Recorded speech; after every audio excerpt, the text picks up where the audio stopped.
And in today's headline, we're proud to announce the first ever EU-Zimbabwe Business Forum, themed Unlocking Sustainable Trade and Investment under the Global Gateway.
And in today's headline, we're proud to announce the first ever EU-Zimbabwe Business Forum, themed Unlocking Sustainable Trade and Investment under the Global Gateway.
And in today's headline, we're proud to announce the first ever EU-Zimbabwe Business Forum, themed Unlocking Sustainable Trade and Investment under the Global Gateway.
And in today's headline, we're proud to announce the first ever EU-Zimbabwe Business Forum, themed Unlocking Sustainable Trade and Investment under the Global Gateway.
And in today's headline, we're proud to announce the first ever EU-Zimbabwe Business Forum, themed Unlocking Sustainable Trade and Investment under the Global Gateway.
And in today's headline, we're proud to announce the first ever EU-Zimbabwe Business Forum, themed Unlocking Sustainable Trade and Investment under the Global Gateway.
And in today's headline, we're proud to announce the first ever EU-Zimbabwe Business Forum, themed Unlocking Sustainable Trade and Investment under the Global Gateway.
And in today's headline, we're proud to announce the first ever EU-Zimbabwe Business Forum, themed Unlocking Sustainable Trade and Investment under the Global Gateway.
And in today's headline, we're proud to announce the first ever EU-Zimbabwe Business Forum, themed Unlocking Sustainable Trade and Investment under the Global Gateway.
And in today's headline, we're proud to announce the first ever EU-Zimbabwe Business Forum, themed Unlocking Sustainable Trade and Investment under the Global Gateway.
And in today's headline, we're proud to announce the first ever EU-Zimbabwe Business Forum, themed Unlocking Sustainable Trade and Investment under the Global Gateway.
And in today's headline, we're proud to announce the first ever EU-Zimbabwe Business Forum, themed Unlocking Sustainable Trade and Investment under the Global Gateway.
And in today's headline, we're proud to announce the first ever EU-Zimbabwe Business Forum, themed Unlocking Sustainable Trade and Investment under the Global Gateway.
And in today's headline, we're proud to announce the first ever EU-Zimbabwe Business Forum, themed Unlocking Sustainable Trade and Investment under the Global Gateway.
And in today's headline, we're proud to announce the first ever EU-Zimbabwe Business Forum, themed Unlocking Sustainable Trade and Investment under the Global Gateway.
And in today's headline, we're proud to announce the first ever EU-Zimbabwe Business Forum, themed Unlocking Sustainable Trade and Investment under the Global Gateway.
And in today's headline, we're proud to announce the first ever EU-Zimbabwe Business Forum, themed Unlocking Sustainable Trade and Investment under the Global Gateway.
And in today's headline, we're proud to announce the first ever EU-Zimbabwe Business Forum, themed Unlocking Sustainable Trade and Investment under the Global Gateway.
And in today's headline, we're proud to announce the first ever EU-Zimbabwe Business Forum, themed Unlocking Sustainable Trade and Investment under the Global Gateway.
And in today's headline, we're proud to announce the first ever EU-Zimbabwe Business Forum, themed Unlocking Sustainable Trade and Investment under the Global Gateway.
And in today's headline, we're proud to announce the first ever EU Zimbabwe Business Forum, themed Unlocking Sustainable Trade and Investment under the Global Gateway.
And the legal and policy, I will mention a little bit about the legal and policy framework in Zimbabwe. The basis of mining in Zimbabwe is the Mines and Minerals Act, which, as most of you are aware of, was formulated around 1960. And because of passage of time, a lot has changed within the mining environment. A number of changes have taken place, and this now needs to be taken care of. And for example, when this act was formulated, there was no existence of the ASM sector, which has taken prominence now in our country. And it has its own characteristics, and it needs different styles of management. And therefore, this now has to be taken care of within the Act. The advent of critical minerals, for example, another major change that we are witnessing during our times. And also these different changes now needs to be taken care of within the Mines and Minerals Act. So government is now seized with a mines bill, which is now being drafted and now at the Attorney General's office for correction, and the Ministry of Mines is really targeting 2025 to be the completion year for this bill. Value addition and beneficiation being really a major activity that we are seized with here in Zimbabwe. The government has proceeded to put up a statutory instrument, SI 5 of 23. This instrument outlaws or prohibits the export of raw materials, mineral materials.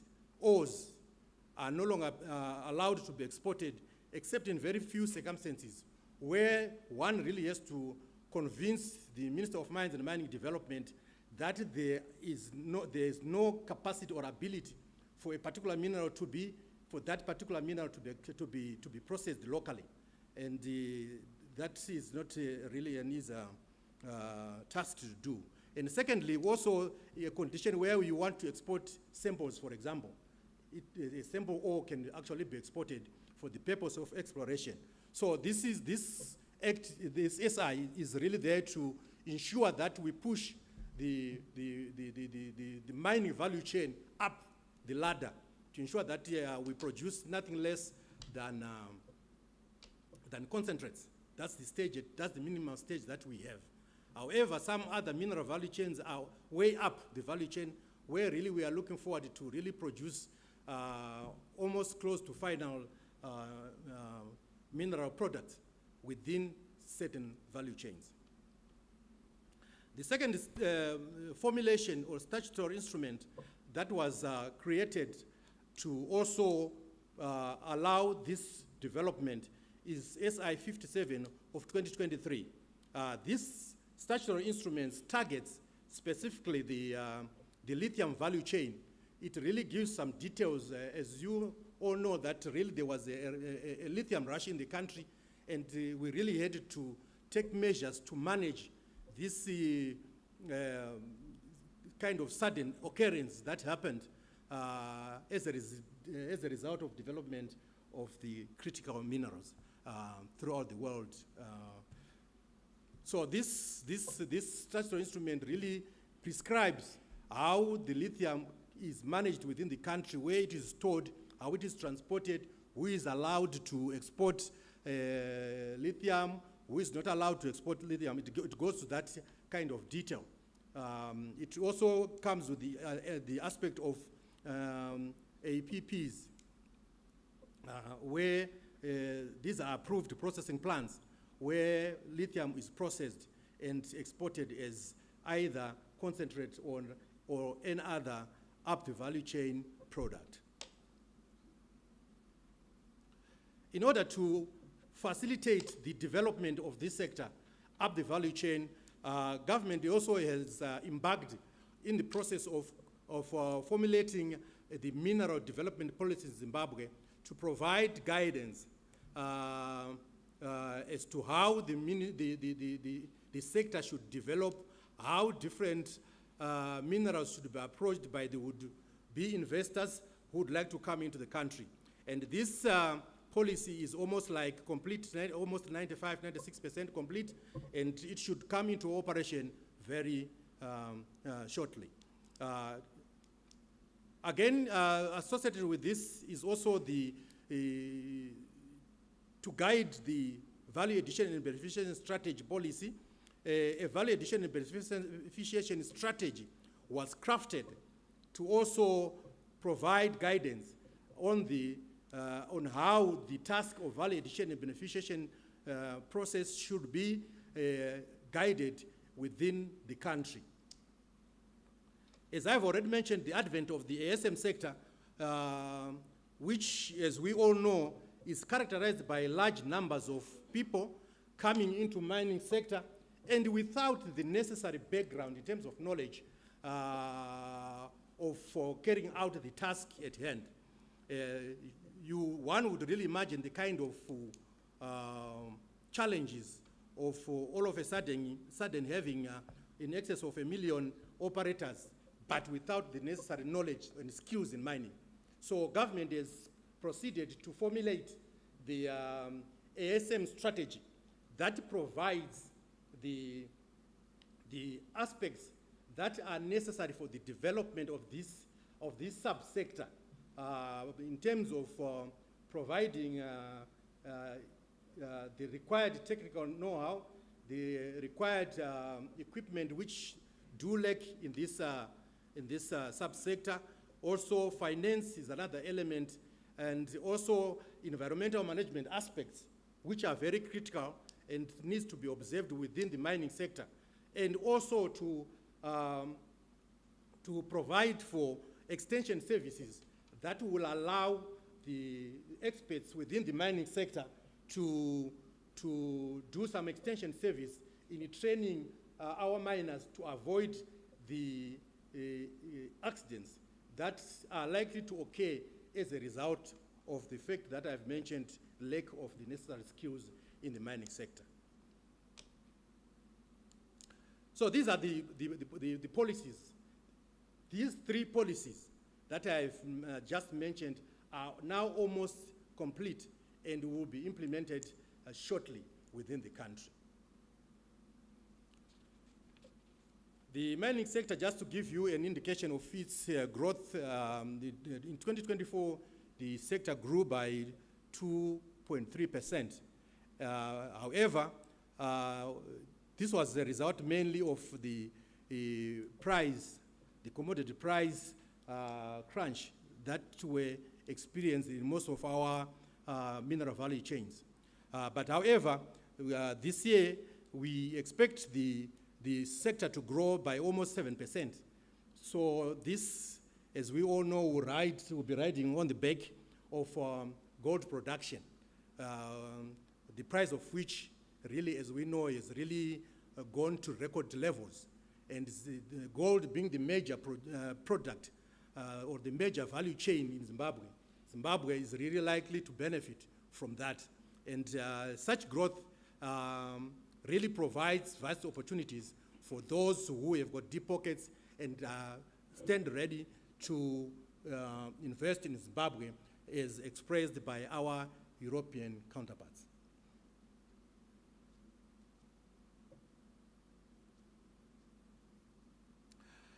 The government is not stopping, it's seized with the task of creating a conducive environment for those who would like to invest in our mining sector. One development that we are in the process of implementing is the introduction of the computerized mining cadastre. This is almost like 80% complete, and we should be able to enjoy the benefits of this system shortly.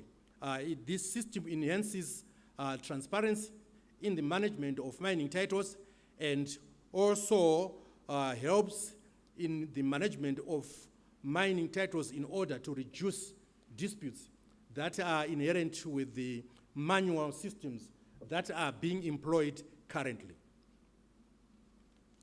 Another aspect that has been introduced by the government of Zimbabwe is the introduction of responsible mining audit. This is an exercise that was introduced in 2023 and has been implemented by government for the past 2 years. And the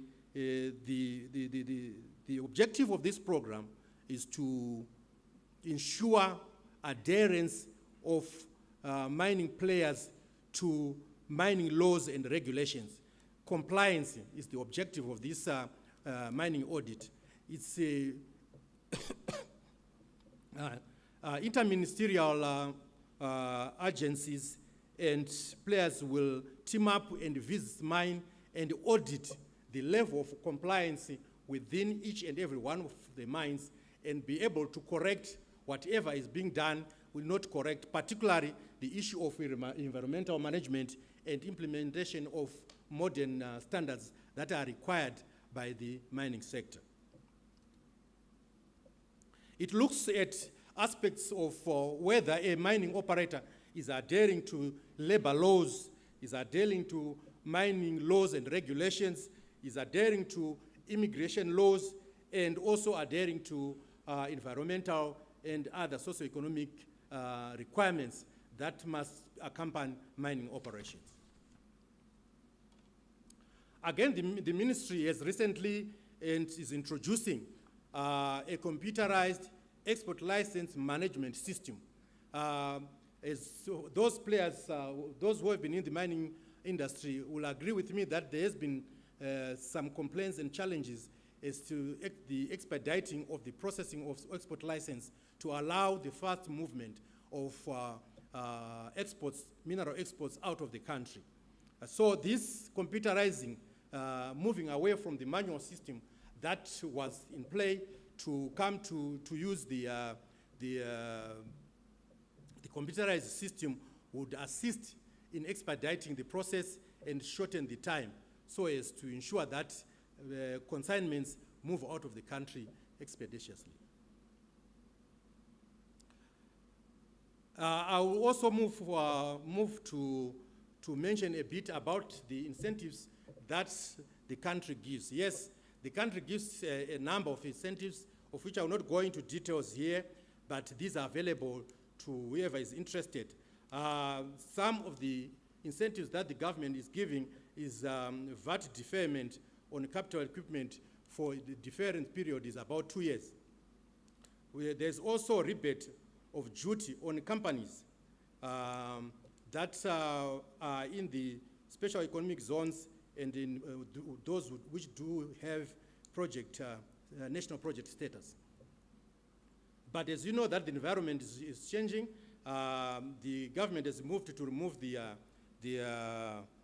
special economic zone incentive to ensure that the government also have got some benefit from the mineral resource.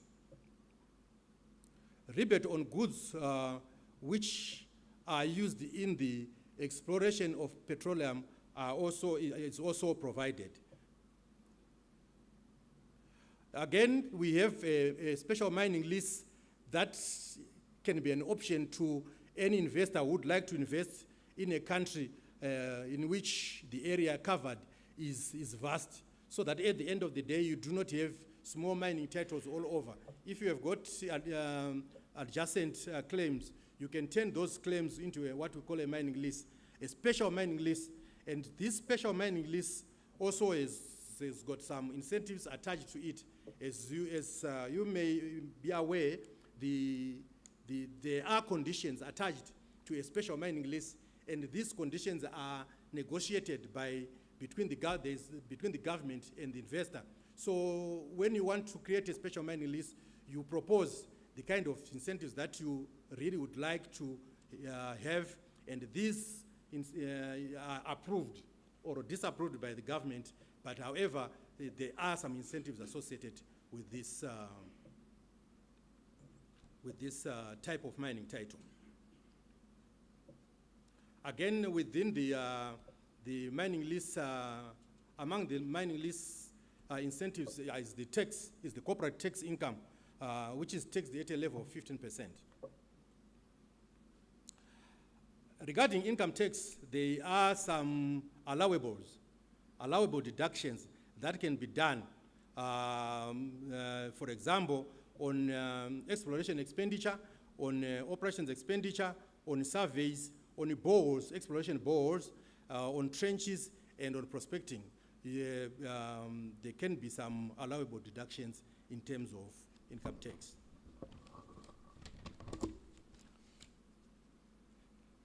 And now the question is, having outlined the vast opportunities that are presented by the mining value chain in Zimbabwe, the question is, how then do I join this sector? What are the entry points in terms if one would like to participate in the mining value chain in Zimbabwe? Firstly, you need to acquire what we call a prospecting license. This license will allow you to do some prospecting in the country if you have got an area of interest that you have identified. Secondly, we have got what we call an EPO, Exclusive Prospecting Order. This is a license that is given to you over a very large or vast area, maybe around 60,000 hectares can be given under this special mining license. And this license is given to those investors who have got sufficient funds to be able to carry high technological exploration on this area. And once one identifies anomalies or areas of interest, you can now proceed to apply for mining registration licenses. You can also proceed to straight peg licenses in the form of special grants in areas where there's reservation or other special SGs, which can allow up to a maximum of, simple SGs, which can allow up to a maximum of 25 hectares, and special areas, even as SG under, which are over 25 hectares as well. One other way of participating within the mining sector in Zimbabwe is by outright purchase of mining areas.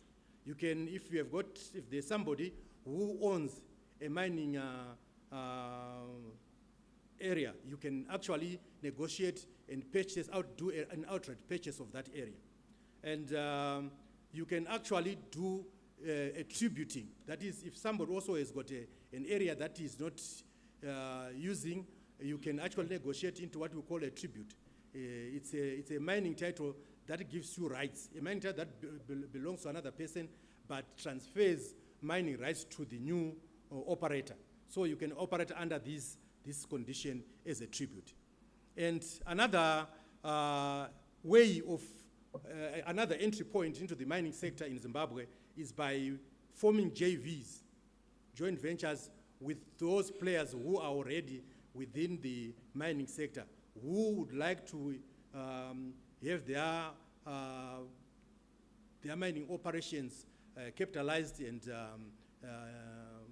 to optimize their production. So this is how one would want to enter into the mining sector in Zimbabwe. So in conclusion, I would like to state that Zimbabwe is open for business and welcomes our European colleagues. Would like to invite you to come and work in Zimbabwe and on a win-win basis. I thank you.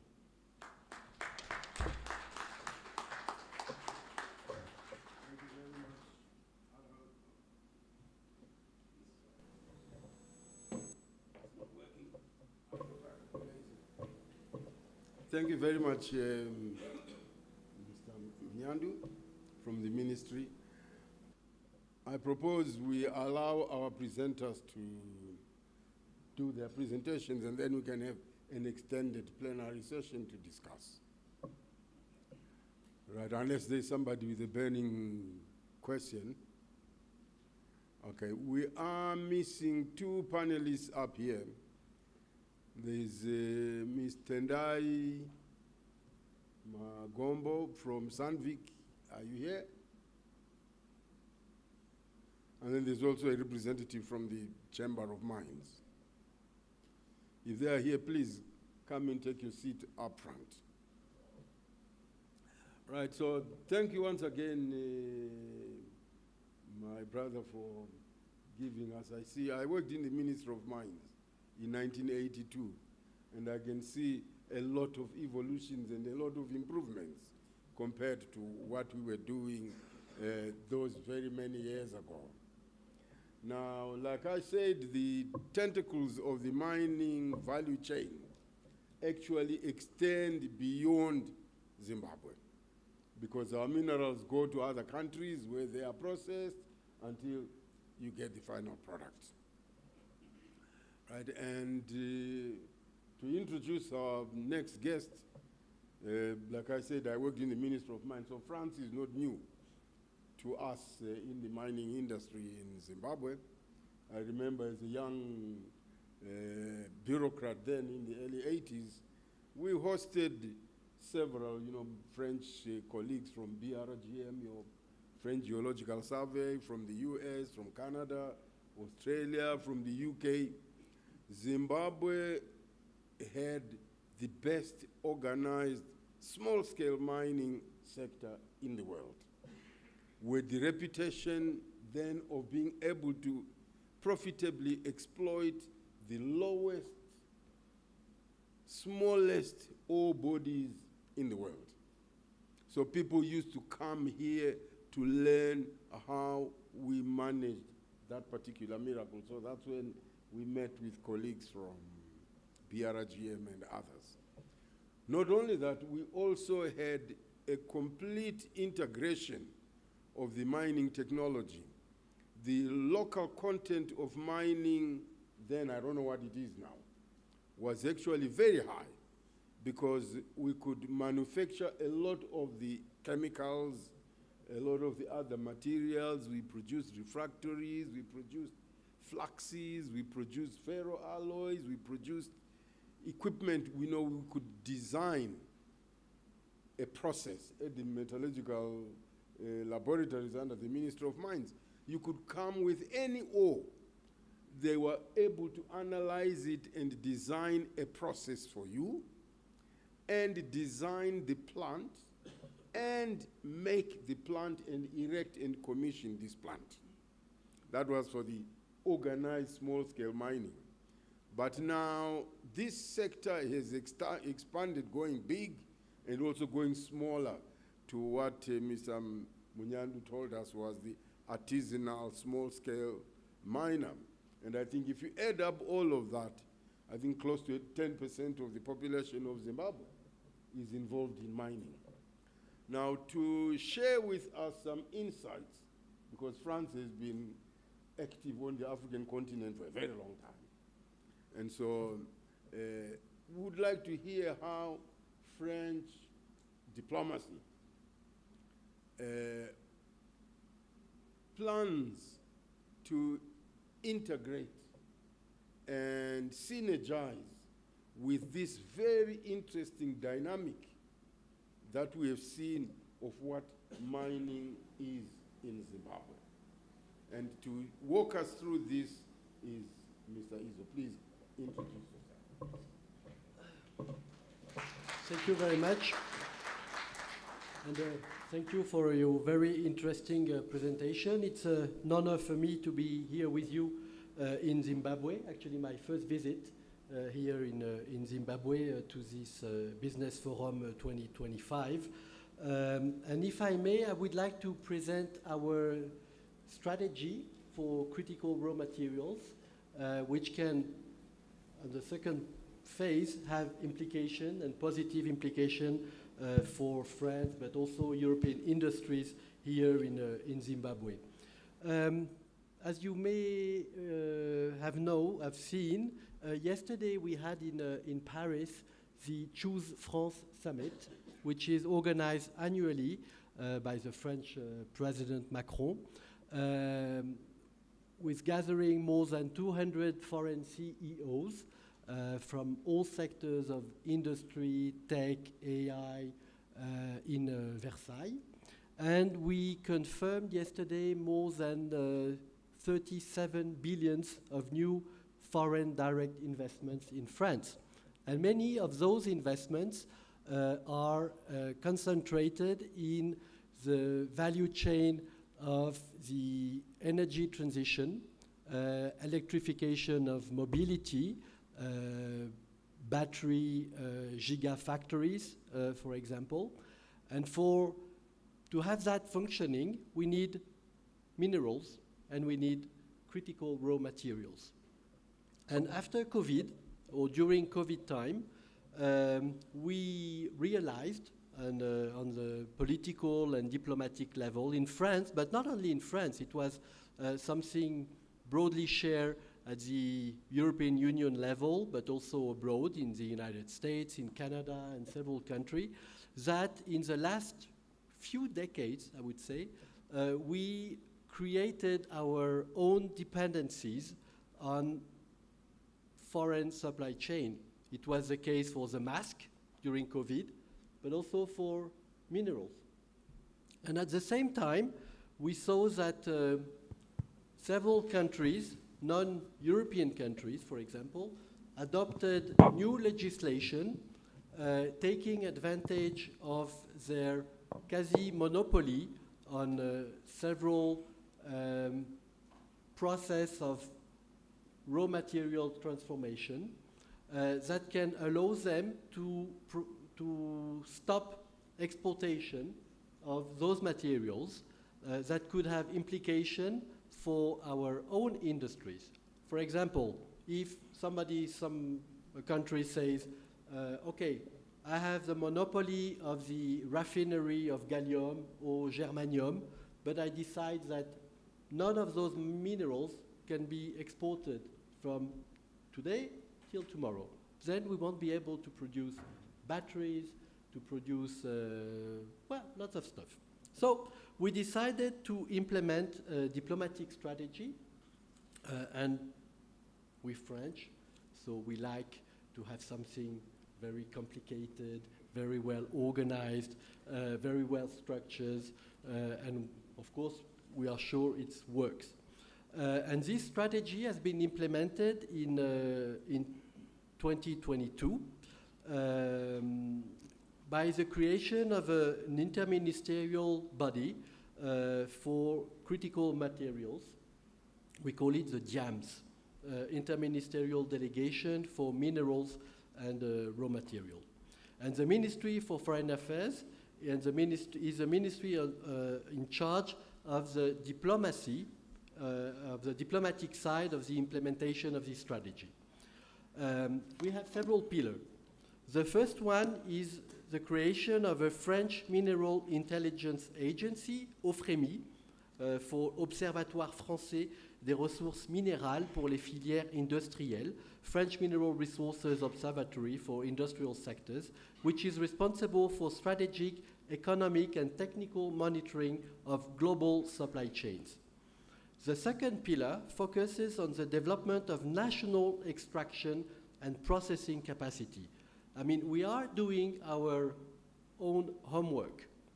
I mean, we don't have everything in France, we don't have everything in Europe, but we do have some things. And for the first time in more than 8 decades, 80 years, we are opening new mines in France. And this year, we are opening a mine to produce lithium for batteries, which will be open in France in the next few months. We are actually building several plants to refine rare earths, les terres rares, yeah, rare earths, in the south of France. That will allow us to produce in the next, within 2 years, something like more than 70% of the European Union needs for several of those rare earth materials. So it's a good thing to buy mineral abroad, in Zimbabwe, for example, but I mean, it would be kind of stupid not to take advantage of what we have. And if we talk about rare earth raffinery, until the 80s, so a few decades ago, we had a quasi-monopoly of the raffinery of those materials in France and in Europe. But because it was costly, because it was environmentally sensitive, because it was sometimes we had incidents with water pollution in France. So petit à petit, we decided to export all those industrial capacities. We did in France, but almost everybody did. And so today, for example, we have China, who has a quasi-monopoly on the raffinery of rare earths. We see a lot of declaration from the administration in Washington, saying, for example, we need to take back our industry, etc. But, I mean, United States, they produce rare earths, and they send them in China to be refined. The same we did in France, because it wasn't something interesting. And so we created our own dependencies, thinking that globalization and multilateralization was something very good, until we discovered that it could harm us if things were not going as planned, as they were. So the third pillar is the creation of a critical mineral fund managed by a private company, Infravia, which is being founded with a little bit more than 2 billion euro, of which $500 million is given by the French government, by France, with aim to take stakes in projects developed in France, but mainly abroad. And the last pillar is a rollout of a mineral resource diplomacy aimed at establishing strategic partnership with a list of countries we defined because of their resources in mineral and critical raw materials. And for example, we developed French presence in the big salon, like Mining in Daba, in Cape Town, in Saudi Arabia, also in Toronto. And there we negotiate bilateral agreement with several countries. And we signed, in the last 2 years, we signed several cooperation agreements with several countries in the world. Actually, we signed 15 of them, and several with, inclusive with Southern African countries, which we have been engaged with. So I would like to focus on the French mineral resource diplomacy, for which my directorate has a lead responsibility. The idea is to coordinate the bilateral and multilateral action of my country with the aim to sign bilateral partnership. And those partnerships obviously have not the aim to buy minerals. I mean, the French government is not buying gold, which, by the way, is not a critical raw material. I mean, it's very important, very nice, but it's not something we are dealing with. But the idea is to create the favorable diplomatic, political, and partnership condition to have the private sector, who at the end will need those materials and those minerals, to be able to negotiate offtake with the several countries or private sector producing abroad those raw materials. And I want to emphasize that this partnership France signed have a very holistic view. For us, it's not only about promoting industrial projects, but also creating a global mining environment. For instance, we do that by enhancing the mining training of national geologists.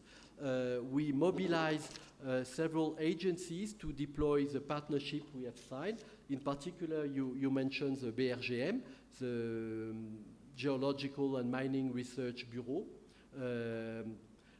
which is a worldwide recognized expert on mapping the subsoil and a cornerstone of our diplomacy. And in addition, since 2024, the French Development Agency, AFD, has a mandate to invest in the mining sector. And I want to underline that the French mining companies ensure that their projects are committed, this is something very important for us, to very high environmental, social, and governance standards to minimize their impact on the environment and benefit to local communities. I mean, you mentioned local contact, and that's something we are very keen about. Our actions in terms of corporate social responsibility standards is complementary to the one of the European Union. And the EU, in the last several years, has also reinforced its legal framework and its strategy on critical minerals. We now benefit from a robust and coherent ESG framework for minerals, combining the 3TG, tin, tantalum, tungsten, and gold regulation on critical materials, and also the Critical Raw Material Act, which was adopted several months ago in 2024. And specifically, the strategic project delivered by the EU to critical material is beneficial to the EU industry, but it is also an opportunity for companies, European but also foreign companies, to label some project in the EU and also abroad, obviously. And strategic projects of the European company in Zimbabwe, for example, can be recognized as strategic project, and this statute will enhance the visibility of the project with potential investors and potential funding also coming from EU and or either as the European Union or bilaterally by some of the countries of the European Union. Corporate sustainability, especially in the field of critical minerals, is obviously a key element to ensure that our energy transition is not tainted by environmental degradation or human rights abuses. And this administration and this French critical material diplomacy is convinced that strong ESG standards and the engagement of the European Union and its member states has the power to turn regulatory ambition into a real-world impact. And ESG standards and corporate sustainability is a true EU-French synergy in order to bridge legal obligation with field implementation. And I'm convinced that our relation between Zimbabwe and the European Union will continue to grow, especially in this sector of the industry, which is very important for us as it is for Zimbabwe, and the rich subsoil of your country, as well as the engaging policy of the government, represent an opportunity for the European Union and France to engage and to develop this expertise in the mining sector. Voilà. Merci beaucoup. Thank you for your attention. Thank you. Thank you so much, Mr. Izzo. Right.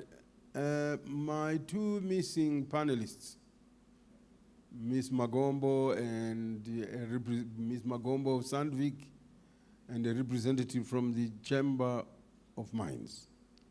Please, if you are around, come and join us. Okay, Mr. Izzo, thank you so much for a very interesting, what I picked from what you are saying. Critical minerals are not constant. You know, a century ago, if you asked the powerful countries then, what were the critical minerals, I'm sure they would have told you, we need copper, we need steel, we need Those were the critical minerals. And as we went through the period of the Cold War, critical minerals were things like alloying elements for making special steels, for making bombs and guns to kill each other with. Those were the critical minerals that were stockpiled in Europe, in America, in Russia, and what have you. But today, you talk ferrochrome, it's no longer a critical mineral, or steel, it's no longer a critical mineral. There are new critical minerals that are following the advancement of mankind. And because of the skewed distribution of these minerals around the world, they are not evenly spread all over. They are concentrated in a few places.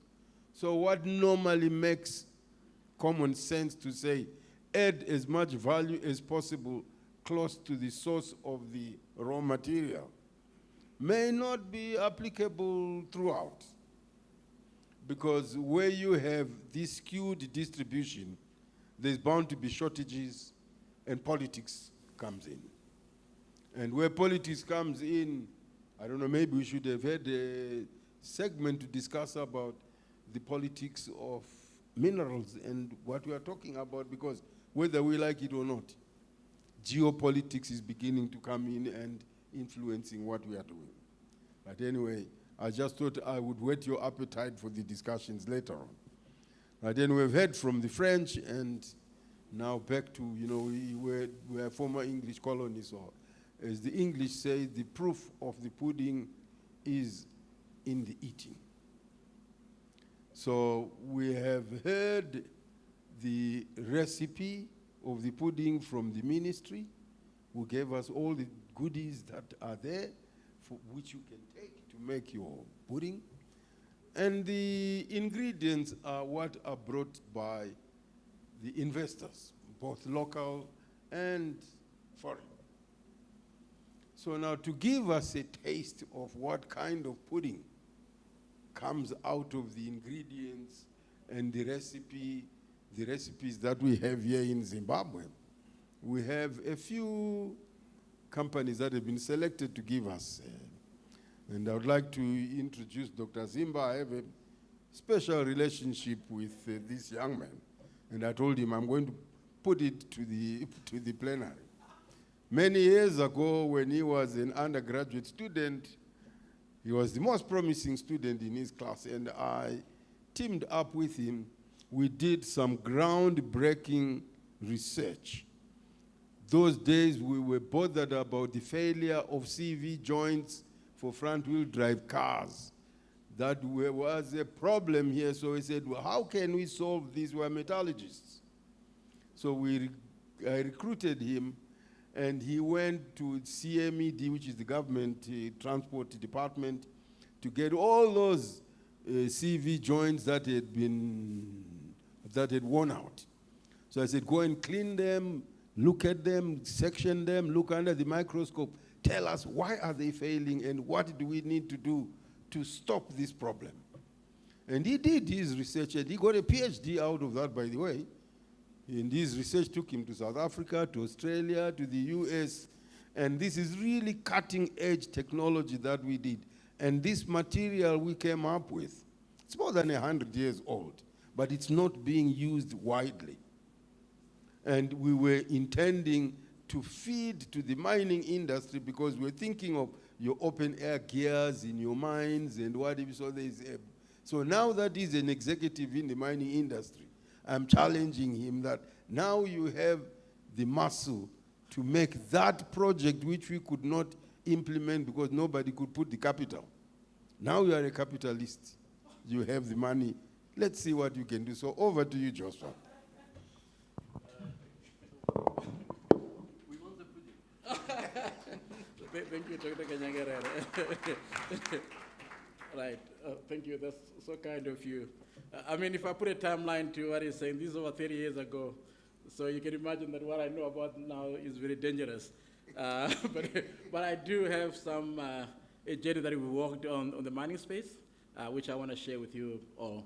But let me start by warmly welcoming you to Zim, especially our visitors from across the EU.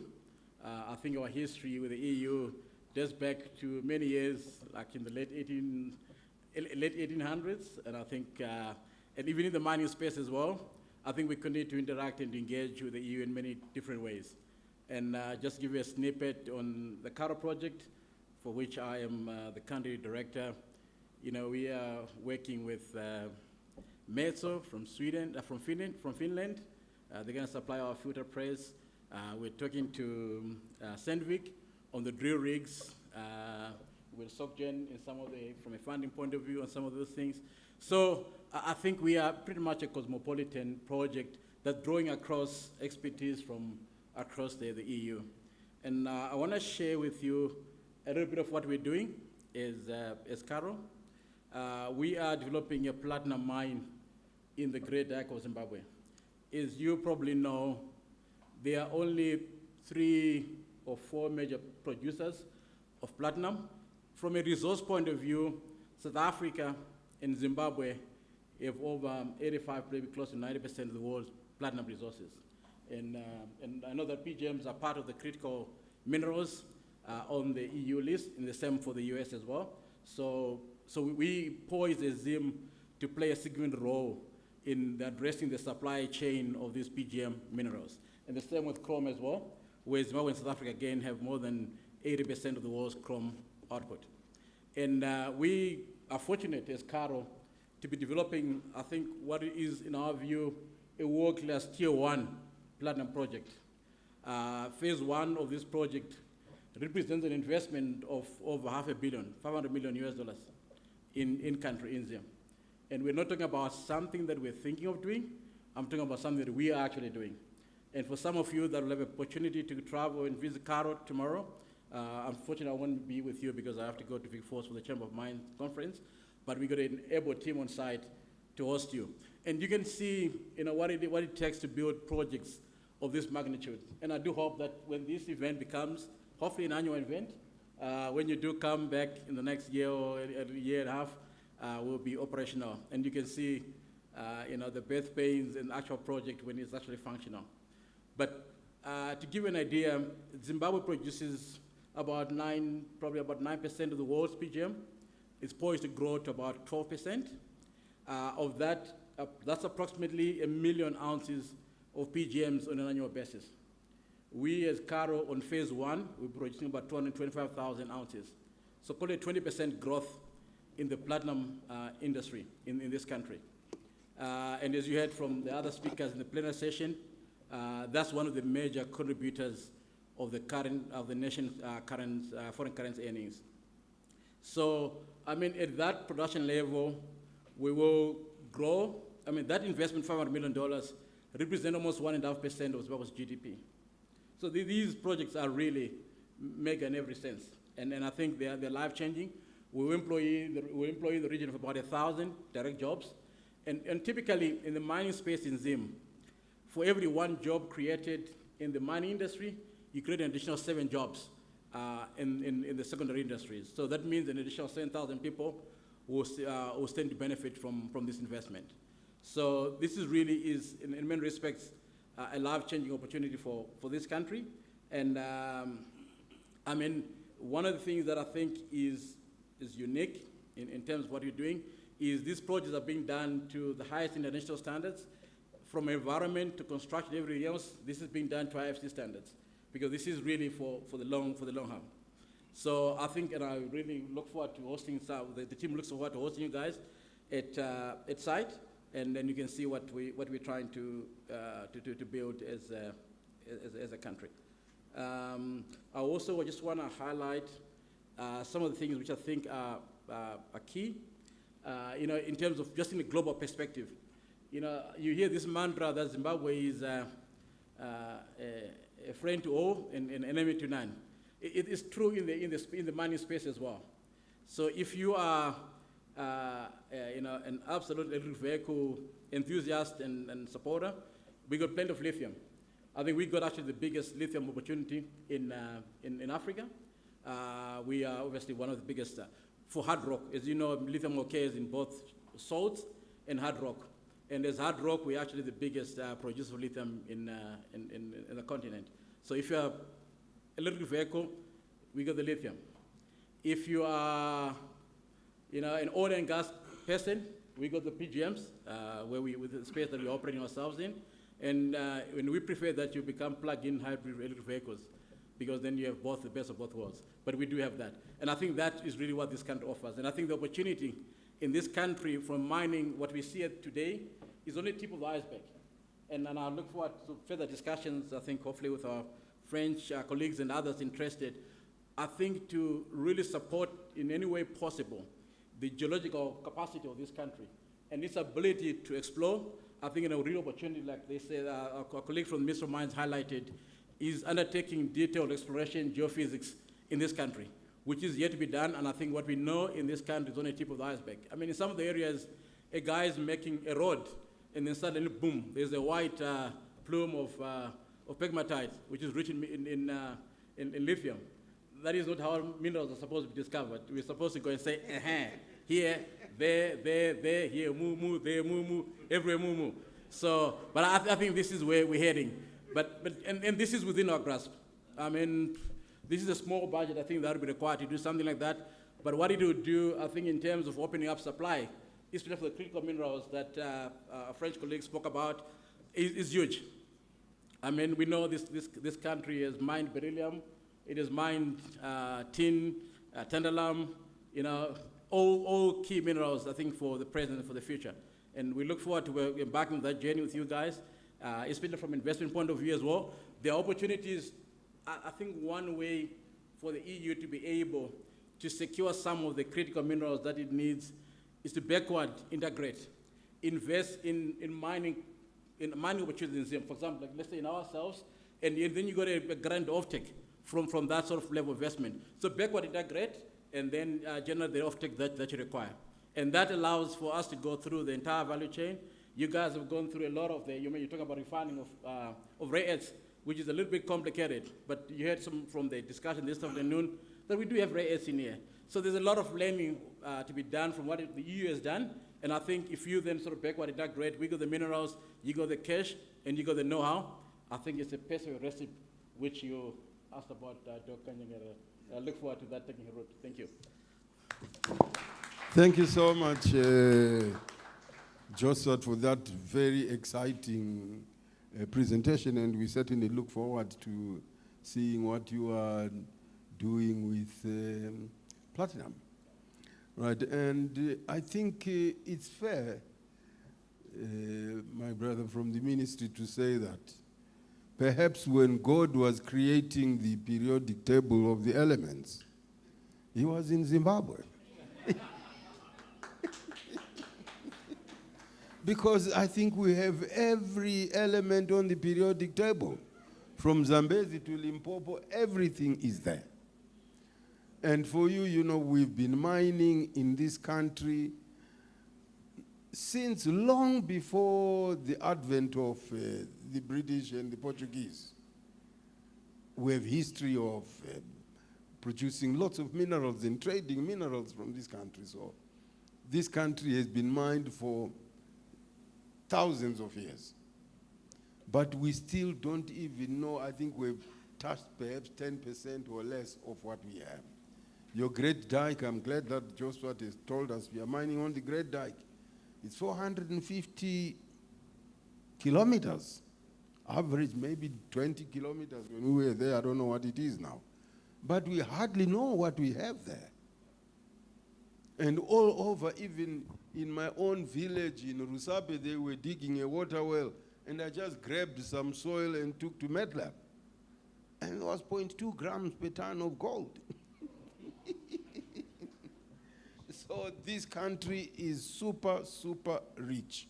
The fact that you have more than 1 million people who are into artisanal and small-scale mining is evidence of what I'm talking about. So we are really, truly blessed. And like we were saying, what Mr. Izzo talked about, the distribution of these mineral resources is skewed. But those mineral resources, who are they for? Can we say that the beryllium that we have in Zimbabwe is ours? Who in Zimbabwe uses even 1 atom of beryllium here? Nobody. But you go to France, they've got huge use for that beryllium, or thorium, or whatever. So, isn't that the whole basis for the partnership that Europe and Africa is supposed to be having under your economic partnership agreement, or Europe, Africa, whatever? Are we really genuine when we talk about that, or we're each one going there to see, oh, who can squeeze more from the other? Because if that is how we are coming together, it will not work. We have had the different relations, historical relations, which I won't go into, but now I think is a perfect opportunity for us to throw away all those pretenses of, we'll raise our fists and you do your other things in Europe, etc. We've done enough of that.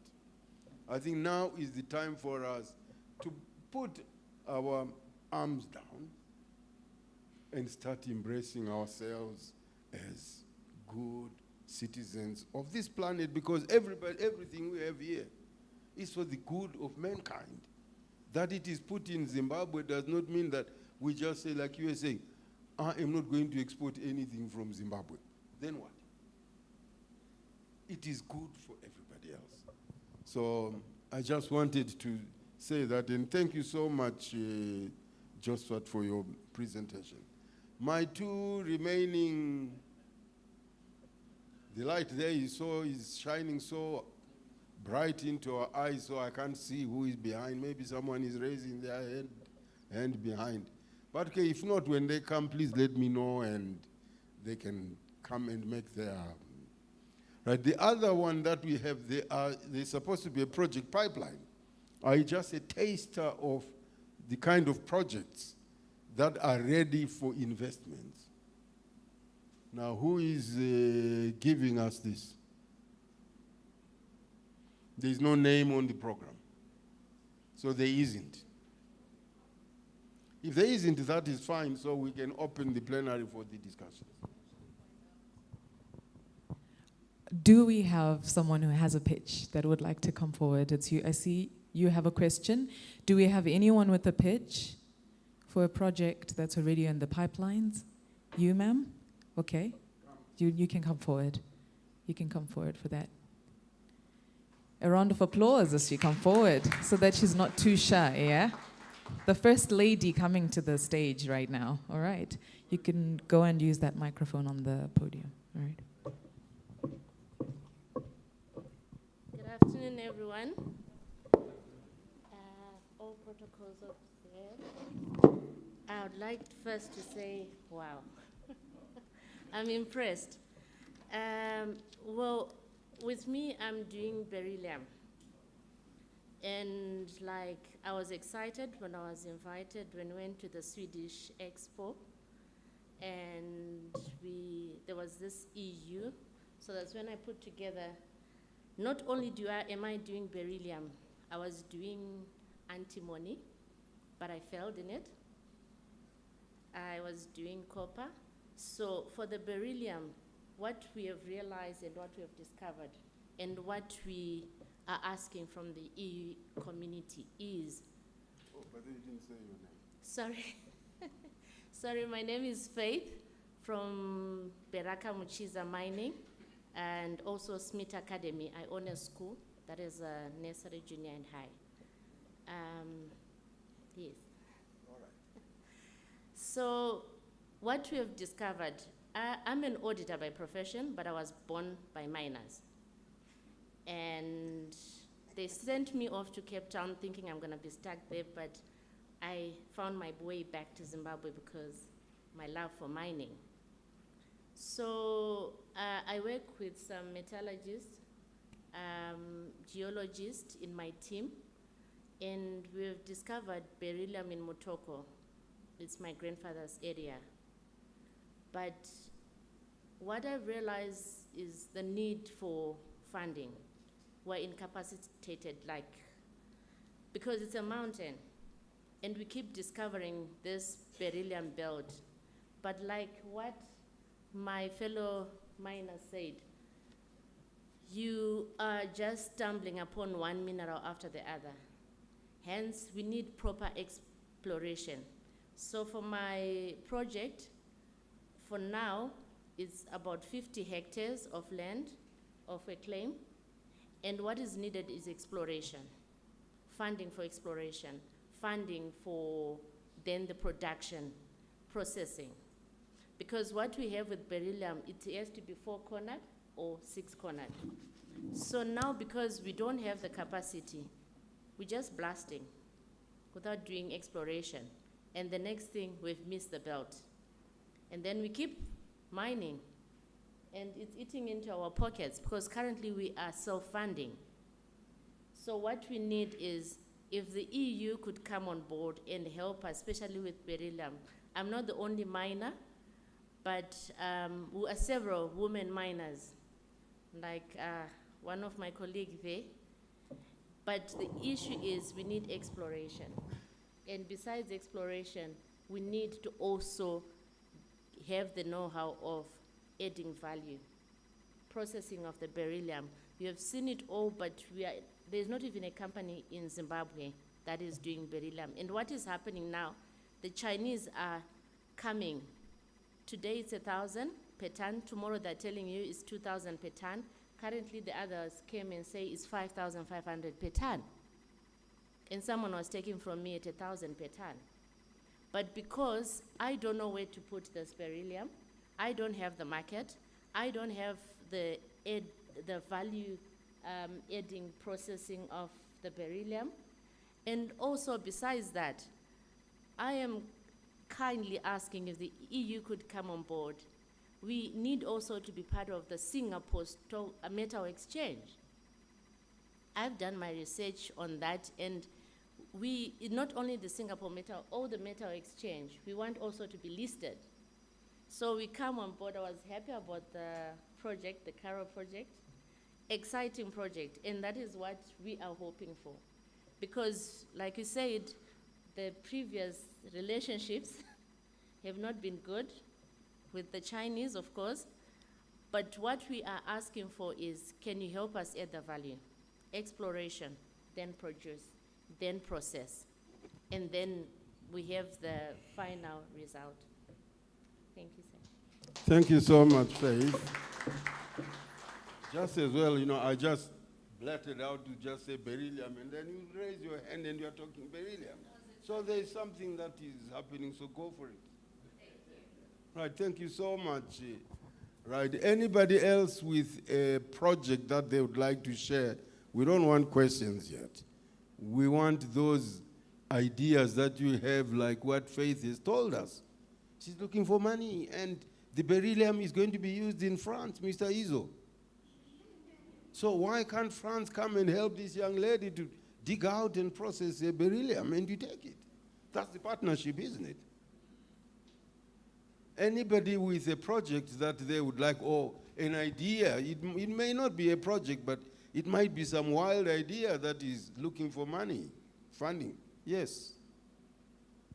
Is there no roving mic for? You only have one here. Please give him a roving mic.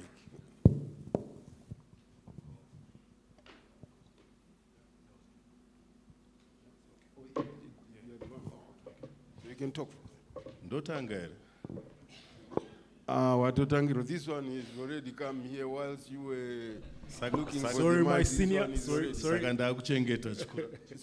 maybe we let the youngsters speak first, and then the elders can come after.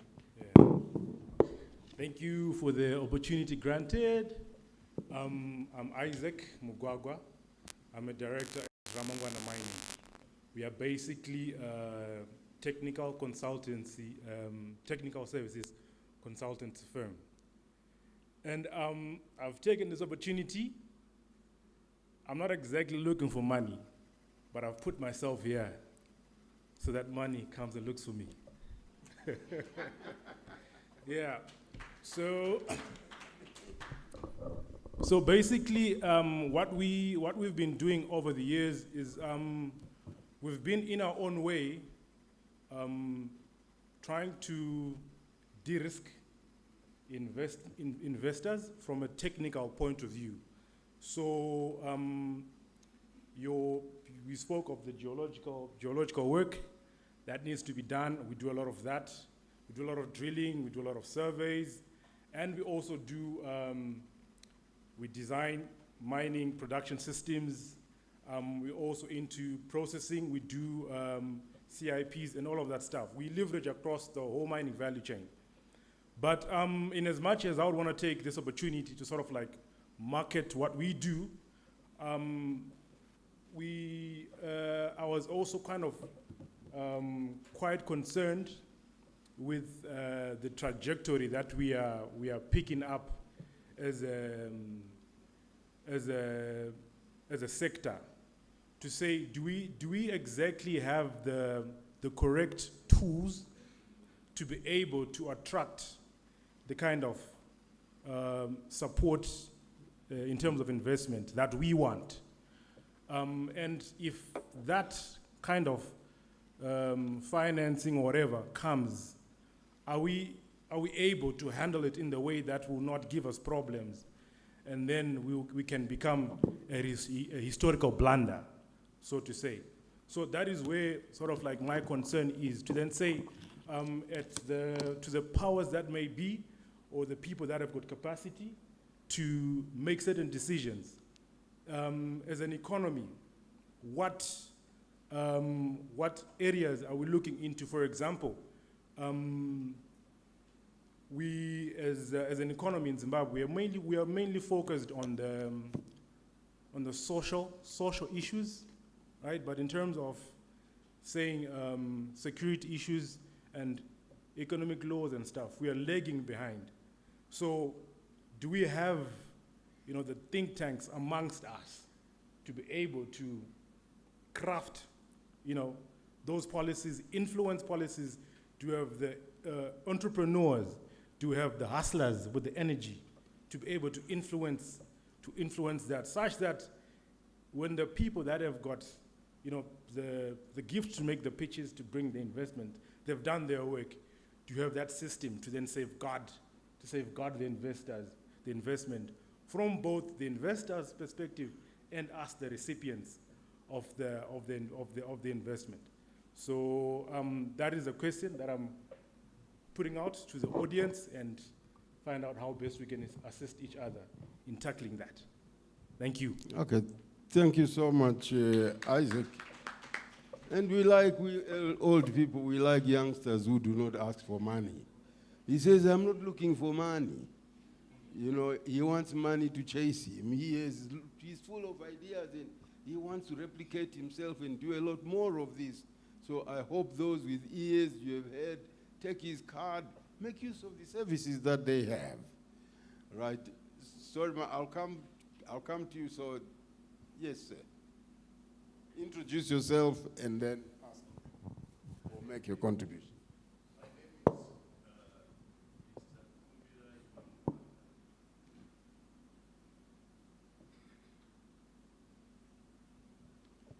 Mr. Kumbirai Mangwanda, today I'm standing as a miner, but I'm also involved in engineering. I'm an electrical engineer by profession. I run an electrical engineering business, but today I'm standing in as a miner. But I just want to challenge this forum, because listening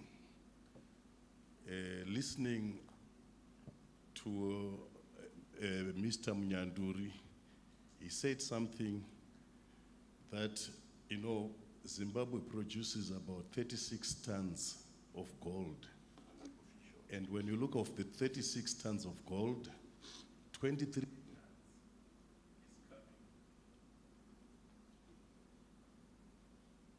Your voice is loud enough, we can hear you. 23 tons, if I'm correct, it's actually coming from the small-scale sector. And so the challenge that I'm posing this forum is, I think the challenge that I want to pose to this forum is, I think coming to Zimbabwe, people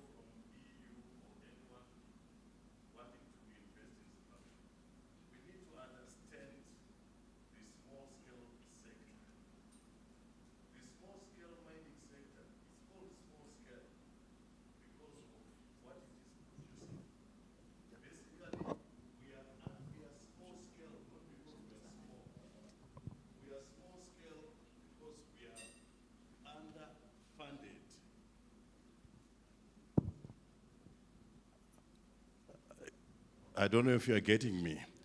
We are not small scale because we are small. We are small scale because we own properties, we own mining properties that have potential to become large scale. But the first challenge for those mining properties is, in fact, is exploration. As Mr. Munyanduri of the Minister of Mines said. But for you to do exploration, you need funding. So what we are expecting, I was glad to hear the gentleman from the French government. The thing that excited me is he said something about $2 billion. Did you hear it? You see, I was expecting that out of that $2 billion, there's something that we can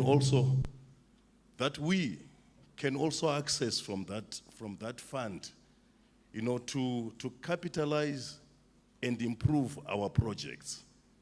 You see, so the biggest challenge is access to funding. Number one. The second challenge that we need, when you also, I want also maybe to talk to European Union. The Zimbabwe of pre-land reform program is very different from today's Zimbabwe.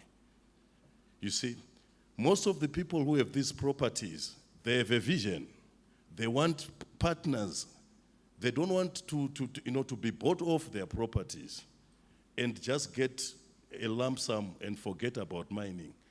They really want to like the daughter was saying, I think she was just polite to say, I bumped into beryllium. It's not bumping into, she has done everything. The Chinese, she was reporting to the European Union. They've done a good job. I heard as if she is reporting the Chinese to the European Union. Me, I would applaud the Chinese because the Chinese gave us a chance to buy equipment for $2,000, a Changfa machine. If you try to buy it in Europe, a compressor, that equipment will cost 20,000, 30,000. You will not be able to. So as for me, the Chinese have done their best, but we need partnerships. We need access to funds. We need, equal, partnership where we are equal partners. We don't want to surrender.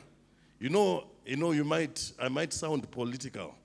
One thing that our late president did, he opened our eyes to know that this country is our country. And it is us to, and also our current president is saying, we must be building this nation ourselves. So we have properties. France has $2 billion on the plate. Let's not finish this deal today. Come and see my little property and see where we can work together. Come, 2, 3, 4 days, 2 months, then we agree. Then I like what my brother said, the Karo manager. He said, consider working backwards. You see, for example, I might have 20,000 hectares of coal concession. I'll have to cut you because others want to. No. Yeah. I'm talking like this because we have to answer our problems. Some of the things that you are talking from there, us Zimbabweans, we are asking ourselves, where are we going to fit in all these things that are being said? Am I lying, people of Zimbabwe? We need to find an entrance point where it will be useful that we came to an EU Zimbabwe forum and we came out with deals that of our level. You see, not that we came out and we had a few things and we don't know where to start from. That's why I stood. And you said it right, this head is now white, I'm old. But we need to make sure that these properties mean something. You see, I would love to know how he managed to swing $500 million to build up Karo. Because I've got a property that can also be as big as Karo, but I don't have access to $500 million. Okay, Thank you. thank you. Right. I'll come to you, Sister. Thank you very much. So I think sitting here, one of the things that's really, really obvious is that a lot of us are SMEs. Kindly introduce yourself. My name is Henry Mnangatire. I'm a finance professional. And a lot of us are SMEs. We unfortunately are not at the scale of the 500 million. We may never get there. But again, going to what my brother said, the thing that makes Chinese excel in Africa is that they bring appropriate technology. They bring things that are affordable. I was in Italy the one time trying to get some equipment for mining. And talked to the brilliant equipment, amazing, but it's too expensive.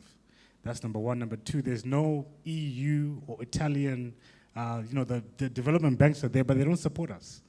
So we can try and buy that, but we're going to buy it at 5 times the price and not be able to do anything. This next thing is, once we've got the product, in this whole event, I haven't heard about anybody talking about a pipeline of how to practically export as Africans to France, to Germany, to wherever.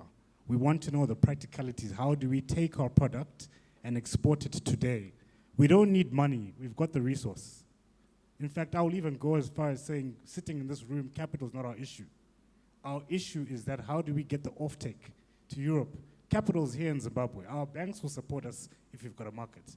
But the challenge goes back to say, how do we, sitting here after this, when I walk out the door, do I have a pathway to export to the EU, to France, to Germany, to Belgium? How? That's the critical question. Thank you. Thank you, Henry. Right, and I think I need to say, let us stick to the subject matter, which is European Union Zimbabwe Business Forum. We are here to look at what is possible. Right, we can maybe next there will be a US Zimbabwe Business Forum, or Russia Zimbabwe, or South Africa Zimbabwe, or whatever. But for now, we are not saying that the Europeans must outcompete everyone else we do business with. Let us look what are those things where if we look at EU and Zimbabwe, they are possible, they can happen. I think those are the opportunities that we are supposed to come up with. If the Chinese, yes, we can discuss the Chinese, but comparing and contrasting might not get us to the end result we want. I'm not saying let's not talk about it. We'll talk about it if need be. But for now, let's identify those opportunities. This is the brief that I was given of what is possible between Zimbabwe and EU. Now I see I have touched a raw nerve here. There are quite a number of questions out here, but I want to find out if there's anyone on the panel that would want to address some of the issues that have been raised so far before we get into more questions. It's okay. It's okay. We can go ahead. We'll get to that, but there are some there's the lady there just by the corner. All right. And then the gentleman at the back there. And there's another one. So this is a here. pitch. This is a pitch that is coming from here. Oh, please come forward. All right, so she'll come forward with her pitch. There's a question here as she's coming forward. While she's coming forward, you can give someone to us, but there was one behind. Okay, go ahead. Hi, everyone. My name is Bukosi Ndebele. I'm a student intern from Marara Institute of Technology. I wanted to raise another point concerning the challenges that are being faced in the mining sector, particularly in the environmental degradation. I want to raise a point that we have student interns, we have students who have graduated, and they have solutions to these challenges in form of dissertations that are just growing stale in our department offices. Things that we can actually implement practically, but they do not have the proper exposure from the rest of the world, particularly in Zimbabwe. So I wanted to put this issue on the table. Thank you. All right, thank you. I think we all remember when we were just graduating out of college, university, or whatever, when you didn't know what you're going to do, you're looking for a job, and you know that time can be very stressful. So really, all of us, we benefited because somebody took us in. When we knew very little, we could contribute very little. But now we are up to speed. So please, those who are in the industry, there is an appeal by students. please take them on as interns. Take them on as trainees. I don't know what the government policy is with regard to building the human capacity. We used to have training programs. In France, they have them. In the UK, in America, they have graduate training programs, technician training programs, and what have you, to build the capacity of the people that will drive this process. So I think that is something that perhaps the EU can also come in, because they also want to benefit from those minerals. So why don't we put all our money into the same pot? We use some of it to train people, some of it to invest, and some of it maybe to drink a glass of good French wine. We can go ahead with the pitch, ma'am. There's a pitch that Yeah. is coming from. Please introduce yourself. Okay, thank you very much. My name is Faith Mutete. I'm an artisanal small-scale miner. I'm into gold mining. I do the crushing of the ores. After crushing, I do the leaching of my ores. I took my sands to the boiler and I extract my gold. So I can say I'm involved in that part of the mining value chain. So yeah, I was fortunate enough to be allocated a mine by the government of Zimbabwe. So my mine has got shafts which it has 8 levels. So I was fortunate in the sense that I didn't need to do the exploration part, because already the mine was being worked on before long ago by the Germans. So I just went to the ministry, I got the maps, then I started to do the mining. And currently I'm employing around 24 workers on my payroll. Then on the other hand, I later on formulate an organization called Women in Mining. But with this organization, I just thought of reaching out to the young people, to the young blood, because I did a situational analysis, which I did in 2017, trying to understand the statistics of women who are in mining. And I realized that the area is male-dominated. So I visited various institutions, starting with the Zimbabwe School of Mines. I went to Midland State University. I also went to UZ. So in a class of 50, you could find only two women in a class of 50. So as an organization, I thought of coming up with a program called Catch Them Young. So we are implementing this program at zero budget. We don't have funding. So what we are doing, we are visiting schools with ambassadors, with other women miners, like the likes of Faith Kawara, who was here. We started actually with a school, a private school in Kwekwe, where we formulate a mining club with the young people there. So the idea is to instill some sense of confidence within the girls, so that they can also appreciate mining at a tender age. So we have also reached out to institutions like the Zimbabwe School of Mines, where we initiated a WIM student chapter, a Women in Mining student chapter. So this Women in Mining student chapter is like an incubation hub, which we have brought to the Zimbabwe School of Mines. And the idea is we want these young people to understand that mining is actually a business.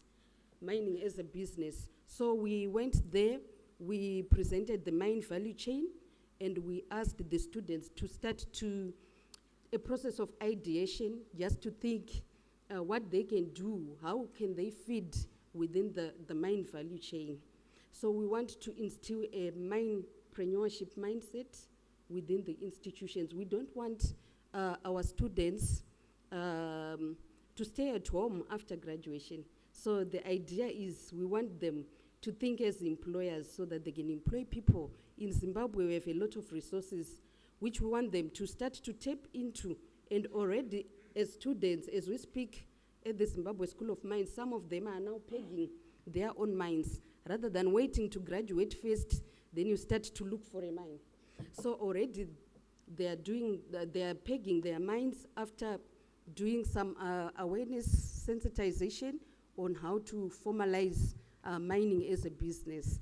So this incubation hub, we hope to scale it to other institutions like MSU. We have signed MOUs with other universities, so we hope to scale it up to other institutions. So on this incubation hub as well, it's also centered on the, we are doing a dream builder, which is an application which they go through whilst they are doing the student chapter.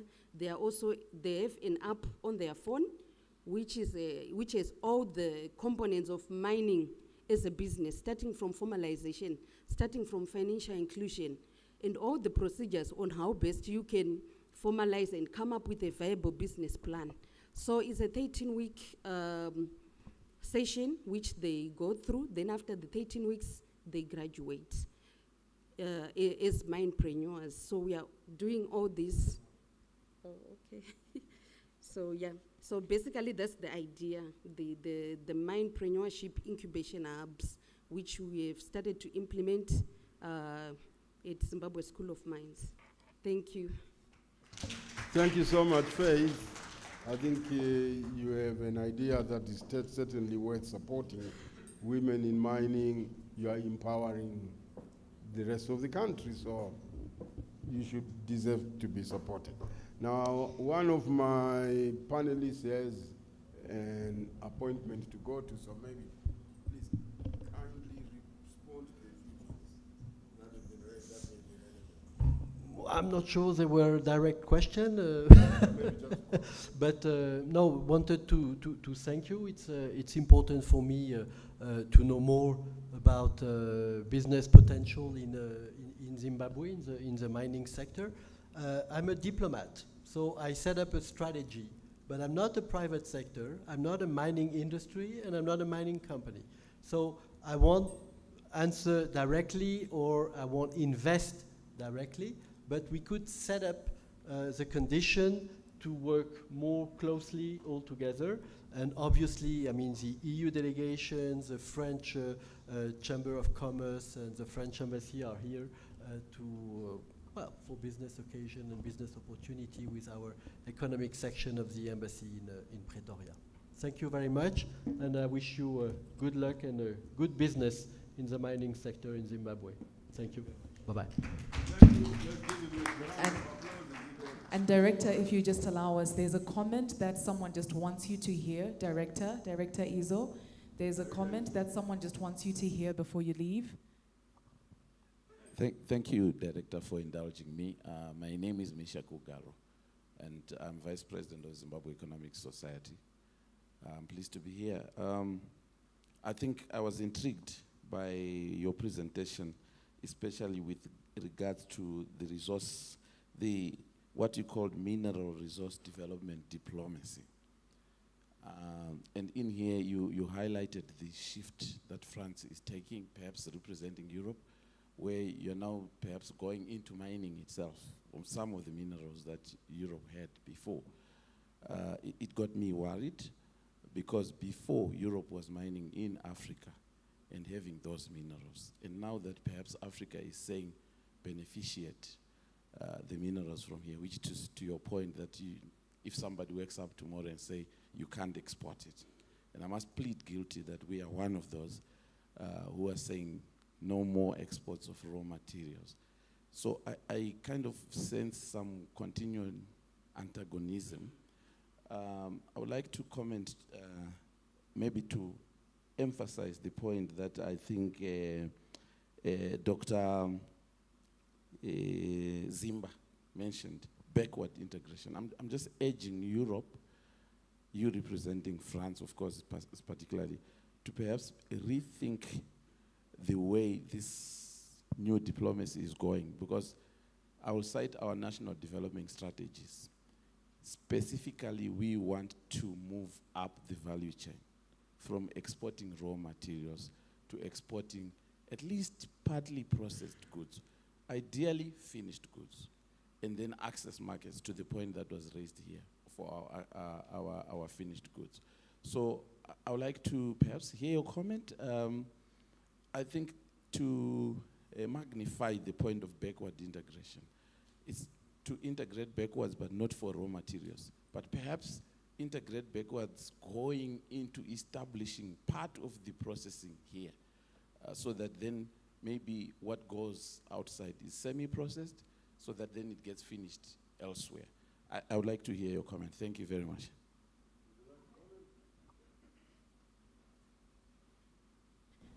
I know you don't have much time, so we won't keep you much. Very quickly. A critical raw material is critical if you have the use of it, and this use is change depending on new technologies. For example, there are minerals we need now, we didn't need them 20 or 30 years ago. And I don't have magic ball. I don't know what will be the future of the industry in the next few decades. And the second condition, another condition for a critical material to be critical is the concentration of the production of this mineral, or the concentration of its processing. For example, lithium. Lithium is considered as a critical material, but you have lithium here in Zimbabwe, we have lithium in France, you have a huge amount of lithium in Bolivia, in Argentina, in Chile, in several parts of the world.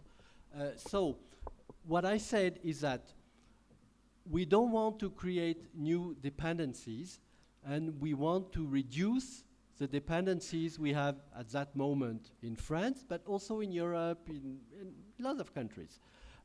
So we have lithium in France. I mean, why not exploiting it? I mean, if it's feasible, if it's not environmentally dangerous or harmless, that's only what I said. But I mean, we don't obviously have all critical minerals in Europe, and it's not also economically possible or feasible for the private sector to open mines for everything in Europe. So, but we have lithium, so we can open a mine to exploit lithium we have in France, but it won't be enough, so we will have to, and I signed several agreements with Argentina, Chile, and Bolivia in the next 2 years. And the second part of your question, yes, we want also to have more value in the producing countries. And I agree with that, totally. I mean, we don't want to import materials we will process in France or in Europe or elsewhere in the world, and to create new dependencies because we will have to import them. So yes, the idea is this one. I mean, if we develop project to negotiate offtake or partnership in the mining industry, the idea is to create more local content value in the country that is producing this richness. Yeah. Thank you, Director. Merci. You're free to go to your meeting. I know you're very late. I think, you are raising a very, very critical point, very important point which we should bear in mind. But I think that is more for us as Zimbabweans. But in this meeting here, we are looking at where Europe and Zimbabwe can come together, and the things that are technically, financially, market-wise, and politically feasible are the things that we can do. Those that are not feasible, well, we wait or we work on creating conditions that will make them feasible. Then we'll be able to do them. But I think you have raised a very, very important point. I see the lady there. I just want to support what you're saying. I've forgotten your name. I feel like as Zimbabweans, we're choosing to focus the blame on the other party. we always have what are called economic partnerships agreements, which are signed by country to country. So maybe what we can do as Zimbabweans is to ask the gentlemen that are sitting in front there, that when they go on the international tables where trade is concerned, right, that is where they are supposed to be leveraging all these things that we are complaining about. Because you see what is called an economic partnership agreement, if Europe comes on the table and it says, we want this, it's our representatives from Zimbabwe who should declare that this is not a fair deal. You understand? That's why you see the EU ambassador to Zim, Mr. Jobs, yes, him. You realize he has been telling us that it's actually duty-free for us to export to Europe, but it's our particular offices that make it so difficult for us to export to Europe. But they had an EPA and they said what they said. So I think maybe Sir and the other two sirs, what we are asking are an in-house issue where you have proximity maybe to the legislature, to the executive, and maybe this is what we are asking for the next time when you have economic partnerships agreements, that can you focus on the value addition instead of the raw materials going outside. I'm into crocodile farming, and I am a crocodile farmer. I'm exploring getting into chrome. I'll tell you that it's a duty that I've given to myself, that I'm making the products inborn, because I want the current generation and the future children to understand what it means to have a crocodile leather bag, because it's my duty. So I think maybe we also need to shift that so that it becomes our duty to talk to you who can be able to then make those decisions.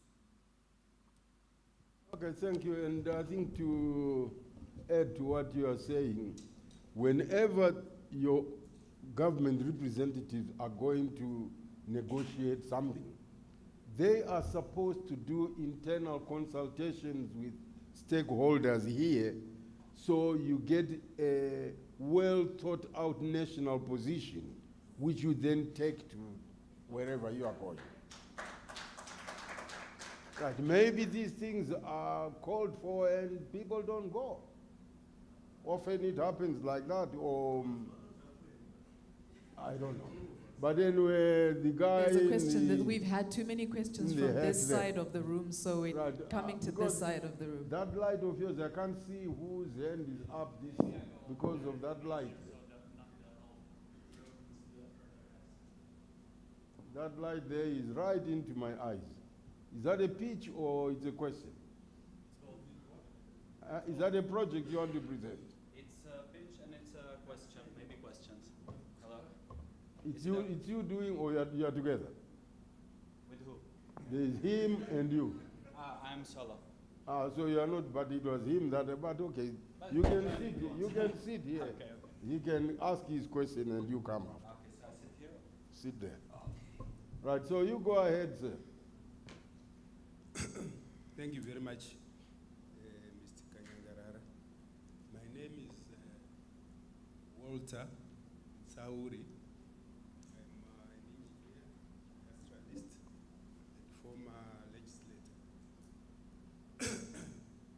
My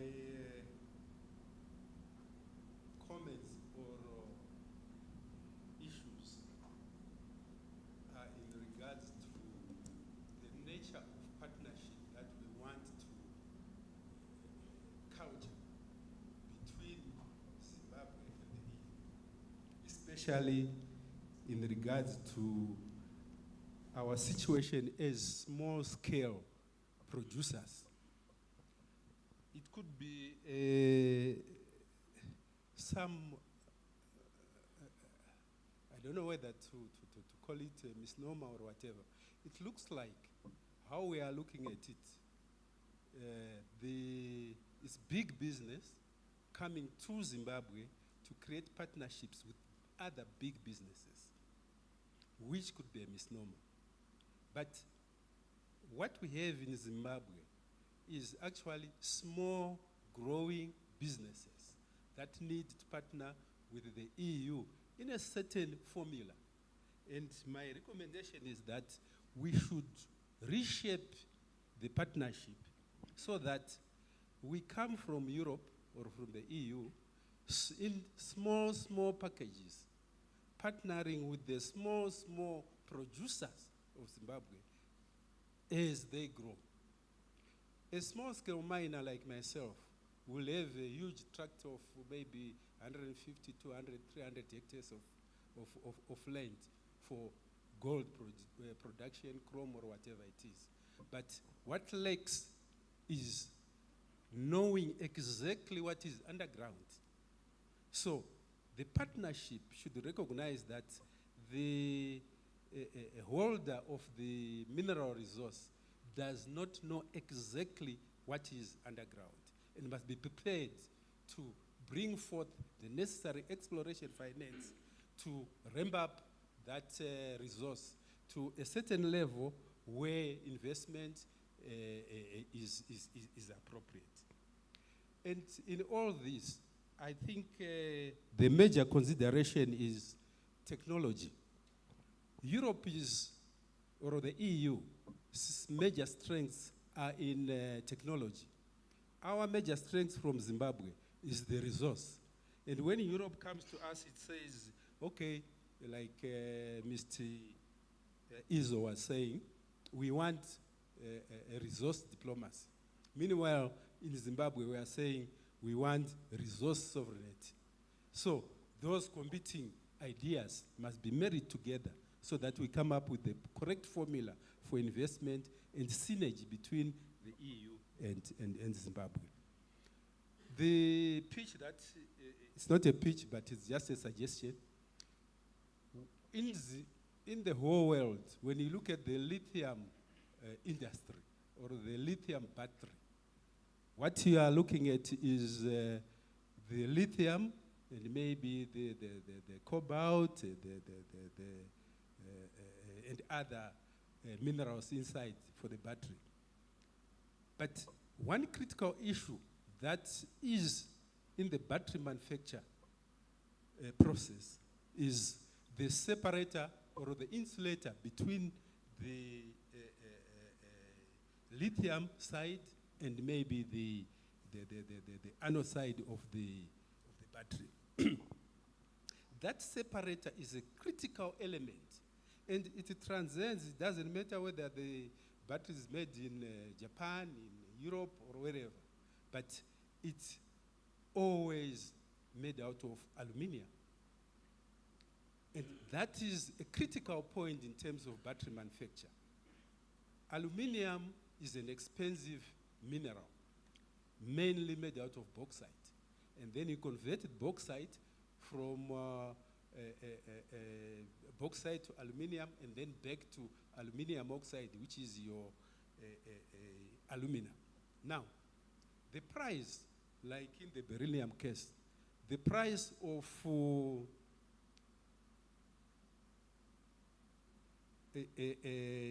alumina normally is around without being purified by critical technology is around maybe $5,000, $6,000, $7,000 per ton. When it's purified for battery application, the price goes right up to $30,000 per ton. That is made possible only through deployment of appropriate technology, which we in Africa or in Zimbabwe do not have. So the synergy that we want created is that technology from Europe and the resource from Africa being married together to produce and be shared, the process be shared between the two entities. So in Zimbabwe, for example, as I pursue that area, we have got a lot of China clay or kaolin. Technology has shifted. While people were manufacturing high purity aluminum for battery manufacture from bauxite, now technology has made it possible to manufacture the high purity aluminum from clay. So such an opportunity if properly harnessed and captured, and the synergy made possible between Europe and ourselves, we'll be able to participate as Zimbabwe in all the batteries manufactured, whether it's Mitsubishi, whether it's all these other companies. So what we want is, first of all, to create the necessary model for partnership. All right, thank you. So, thank you very much.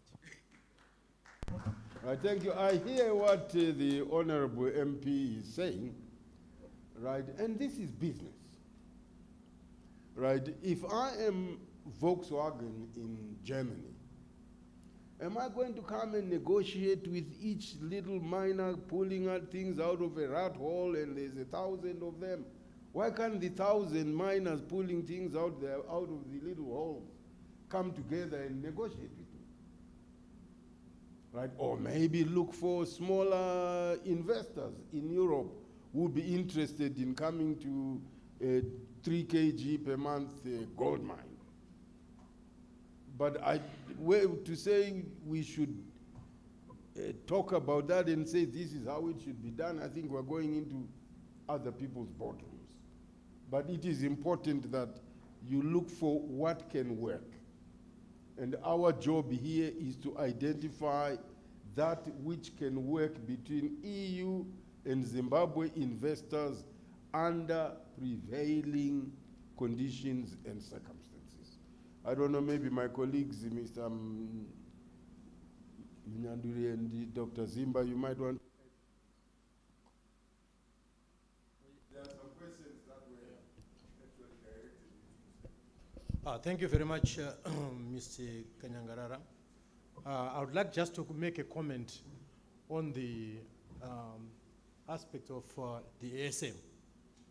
I would like to point out that the ASM, the small-scale mining, was a major development in this country, which has given us amazing results which we did not realize 15 years ago that would achieve so much through the ASM. I'm sure those who are old enough will realize that around 2015, 2010, we had a slogan that says "Shikorokoza Chapera," which means let's put an end to the small-scale mining. Little did we realize then that the small-scale miners would contribute so much to the economy of Zimbabwe. If we didn't have the ASM today, the total production of gold in Zimbabwe would be at 9 tons. But thanks to the ASM sector, that has contributed 23 tons, over and above the 9 tons, to bring us to 36 tons. So it is very important to realize that, I would say, thanks to the innovative ideas that said, instead of saying Shikorokoza Tapera, let us try to formalize this sector so that it can also contribute to the economy. So my point is that ASM has demonstrated beyond doubt that it is a major force in terms of economic development of this country. And I would like to point out to our European investors that there is great potential in terms of investment in the small-scale sector.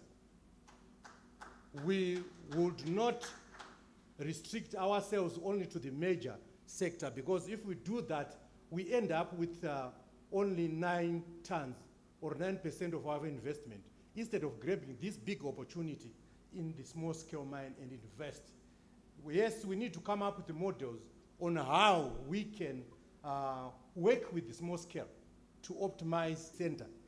This way, both sides have got a win-win situation. So it is very important now, at this point in time, that we realize that the ASM sector has become a major thing in Zimbabwe, not only in terms of mining, but even in terms of in agricultural sectors and in other sectors as well. So it's important that we come up with an investment strategy into this sector. I thank you.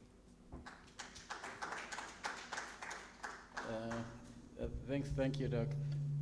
I'll use this one here. I'll take this one up and this one. I think these questions that have been raised here, in my view, are very critical, really to unlock value in mining space in Zim.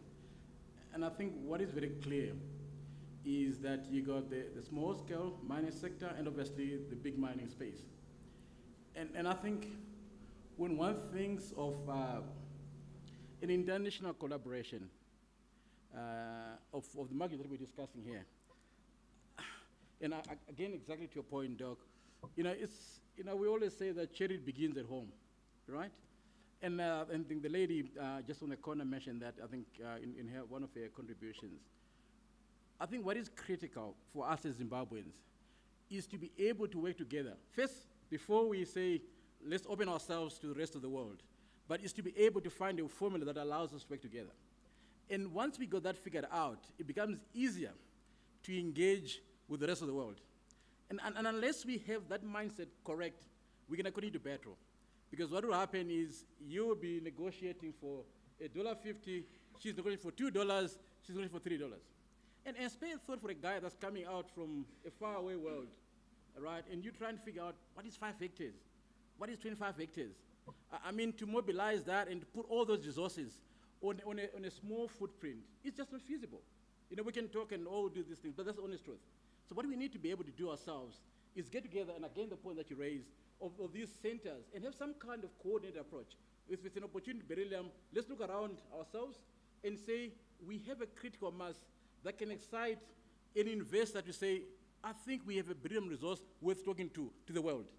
But if you have 5 hectares, of 2 hectares, of 3 hectares, and you're asking the rest of the world to come to you and identify you there, you there, you there, that we can talk all day, guys, it's not going to happen. I think the honest truth is we need to coalesce ourselves and say, we are beryllium, we also around us. You don't necessarily have to be, but it's identify the resource and say, we have 1,000 hectares of beryllium, okay? Where can we put a proper strategic center to process this? And then we can mine and do that. And then you can plug into the rest of the world. Because it's looking for scale. They're not looking for once off, 1 day, 2 days, 1 month, 2 months. It's not going to happen, friends. Thank you. I couldn't have put it better myself. And I think you hit the nail on the head in that one distinguishing factor about this country. Unlike South Africa, that they've got the rand where you have a gold ore deposit that goes into tens of billions of tons of ore. Here, our deposits, they tend to be small, and they tend to even be lower grade. That's why in my introductory remarks, I said people used to wonder how these Zimbabweans were able to mine these tiny little ore deposits that were marginal and make profit out of them without government subsidies. That was the structure of mining in Zimbabwe. And it goes without saying that that also has given birth to the artisanal, the so-called makorokosa. And makorokosa are just as important. The president is always reminding us that his policy is no one should be left behind. So who can have a slogan to say, makorokosa apera, we will finish, we've seen the end of makorokosa. These are voters, these are Zimbabweans like you and me. They are here, some of them here. So everybody has got a role to play. But let us see how we can create conditions for each and every one to play the optimum role that they can play. Right? Is there anyone else? We still have a few minutes. I can't see. Oh yeah, I can see a hand.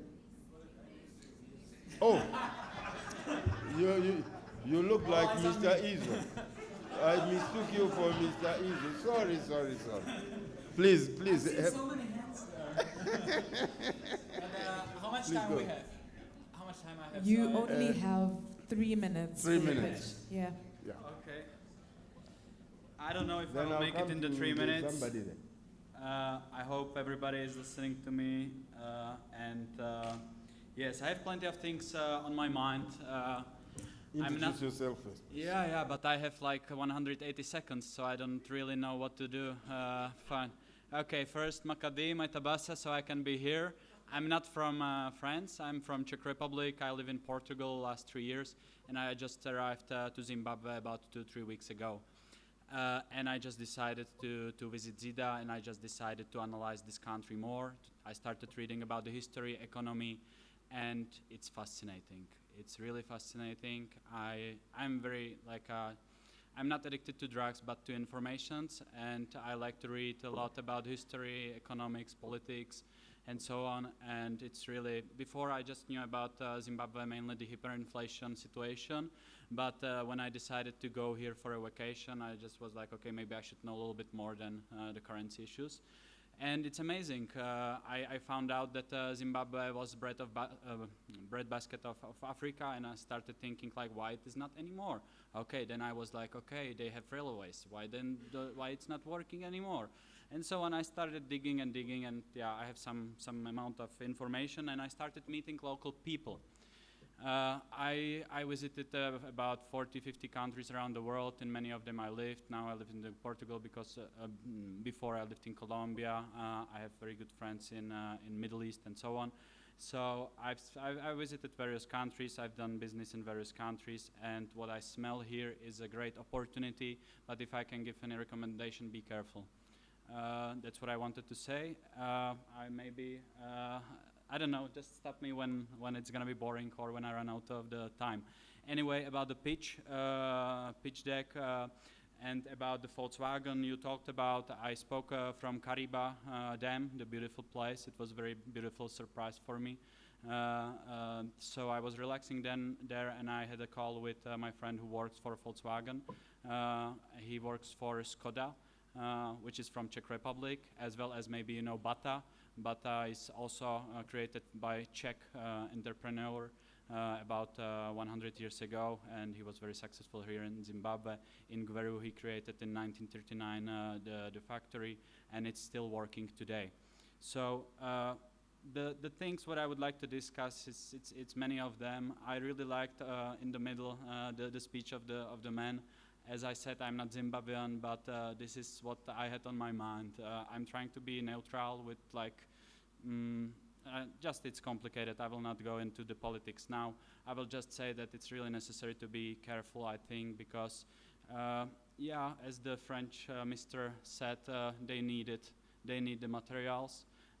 But at the same time, I was a little bit sad because when other people were talking, he was looking at the phone. I don't know if he was making notes or something, but from my side, it's a sign of disrespect. So maybe they don't need it that much. But what I want to say is that there is plenty of other countries, and I hope that the cooperation with the European Union will go well. This event is organized perfectly, I think, and the Zida works also very, very good, and the pitch deck. So about the gold, what somebody mentioned here, 37 tons, split it into many, many small scale. So I spoke about this situation with the minerals and metals with my friend, very good friend who I know for about 15 years. He is mainly based in Qatar, Lebanon, and the Middle East. Yeah, the people there, they like gold a lot. So he mentioned to me that he has now a big demand for large volume. If somebody would be interested, I can say the details later.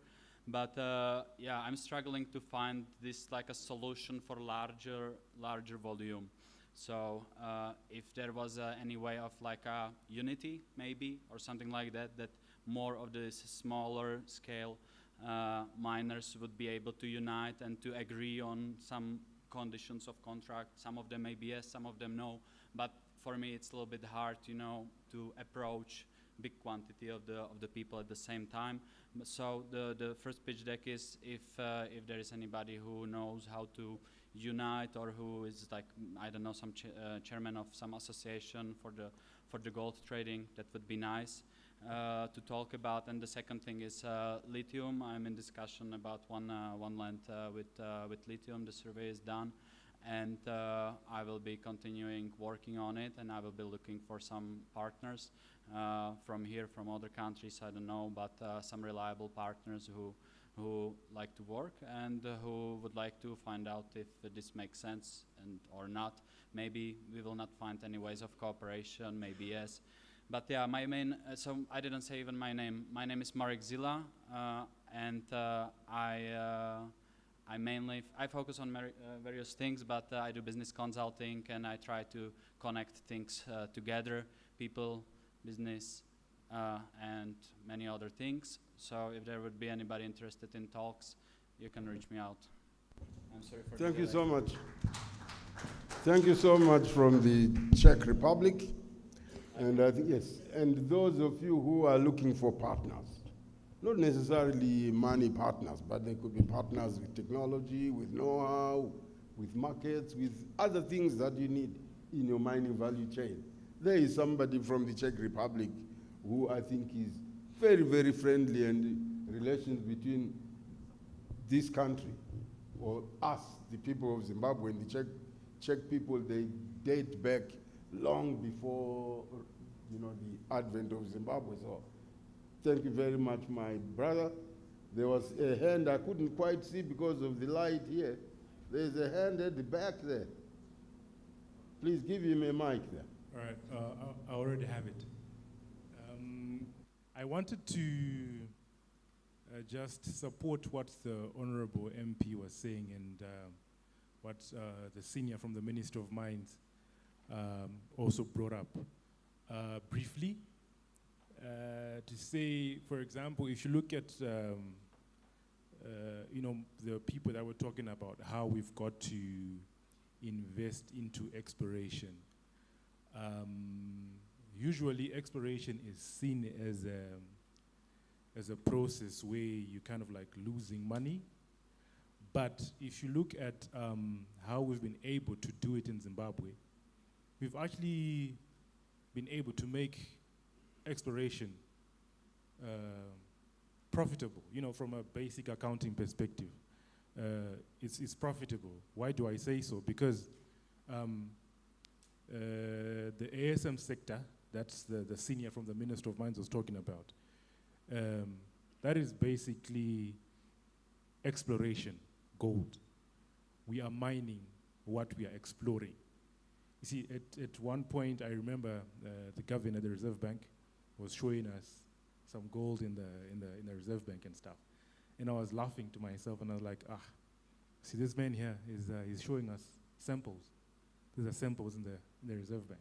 But they're actually our reserve, in terms of saying that gold is coming from a stage of exploration in terms of the mining progression. As a country, we are not yet in the production, and we're yet to get to beneficiation. So this is just a statement of encouragement to say, within that exploration, we as Zimbabweans, we actually mine what we are exploring. You are doing exploration, you stumble across 10 kgs, you get 20 kgs from exploration. So there is definitely an opportunity for further you know, expansion to then scale up from small scale to medium to large.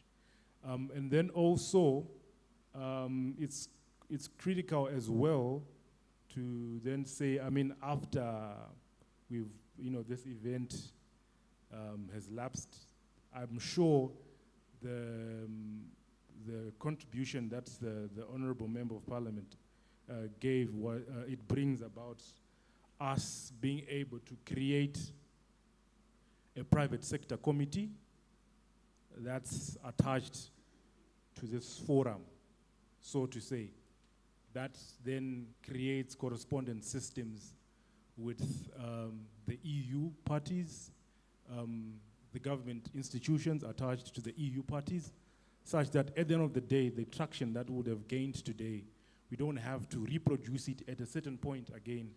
And then, you know, the results that we're supposed to get in 3 months, we are now getting them in 3 years. Those things do happen. So I think there might be need for us to create a private sector committee attached to the EU Zimbabwe Business Forum going forth. Yeah, thank you. Thank you. I think there was another hand.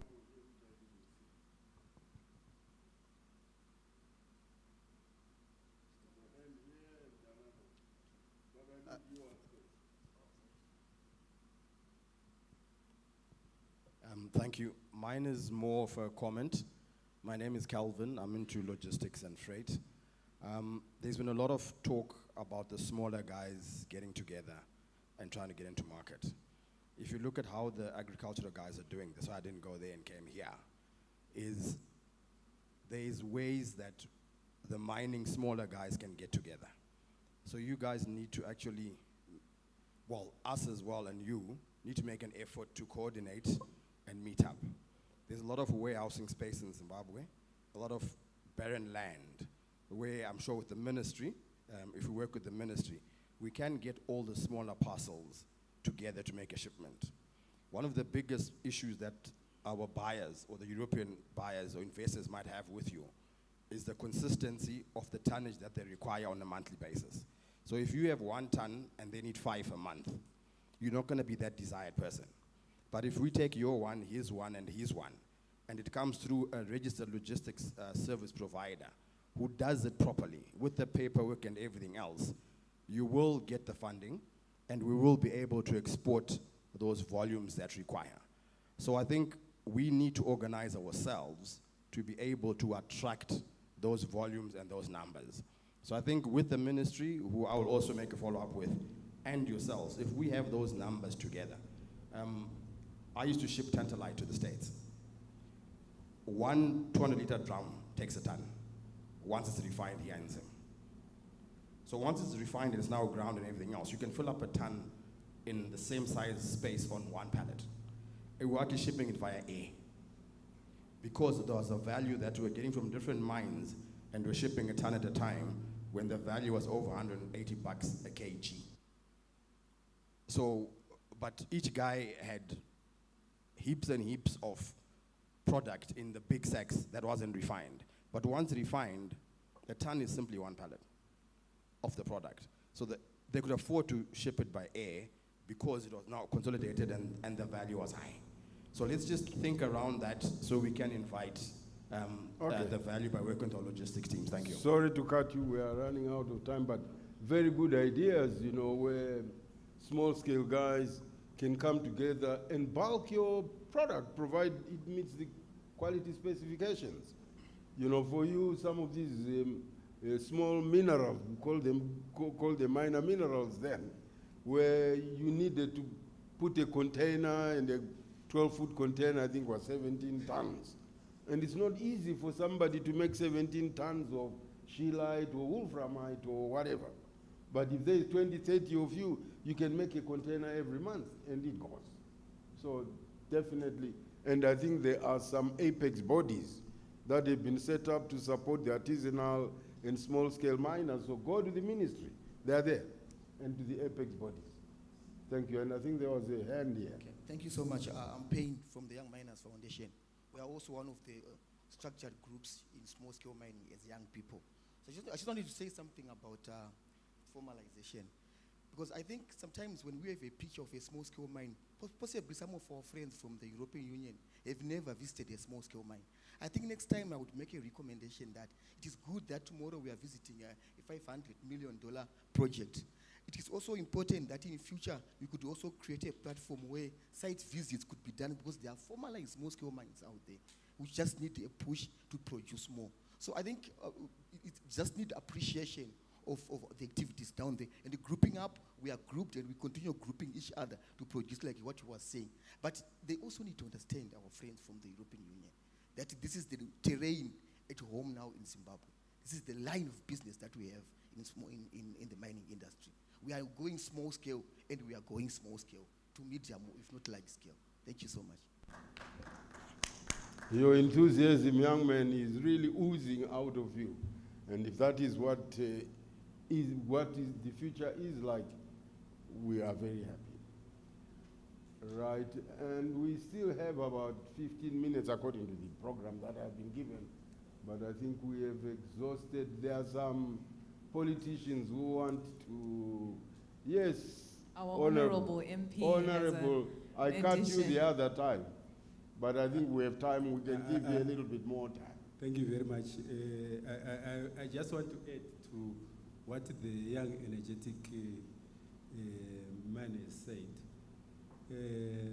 my suggestion is it could be outward, but can't we create a mineral or gold tourism whereby our partners from Europe can create a package, and our partners from Europe can tour some of these institutions around the country so that they understand where the value, the gold, the chrome, the whatever is coming from. It's just as I think that is possible, and he's here. You can take that to, he's representing the minister, by the way, so he's taking his report straight to the minister before he knocks off. So it will be at the minister's desk today. Yes, I think there was him and then you. To me, it's just a comment on what the freight men say. It's a very welcome suggestion which you said, but I think you also need to take heed to what the young men in the corner said. Much of these minerals that we are getting, which you end up, we are bumping into them through random exploration. You see, once you are in a rich vein, you are mining and heaping up your tantalite. But the moment you get out of a rich vein, you need capacity to explore, like what the daughter was saying. Once you go out of that rich vein, now you need exploration for you to be consistent. So when you are in a rich vein, we'll be making you happy. The moment we are out of that rich vein, we also stumble on the issue of consistency. That's why we're saying we need to be capacitated. You see, exploration is critical. Funding is critical. Maybe with your suppliers. Are you listening? Maybe with your suppliers, we might, the backward, I don't know, what did you say, Mr. Karo? The backward integration. They might work off-take agreements with us, where they capacity us, maybe over a period of years, 5, 10 years, like those BOT projects are done. We really capacitate that mine. They get whatever they want to get as payment and also leave us with skills, and we continue, you see, with a mine that has been explored where we know its lifespan. So I think that's what I wanted. Okay.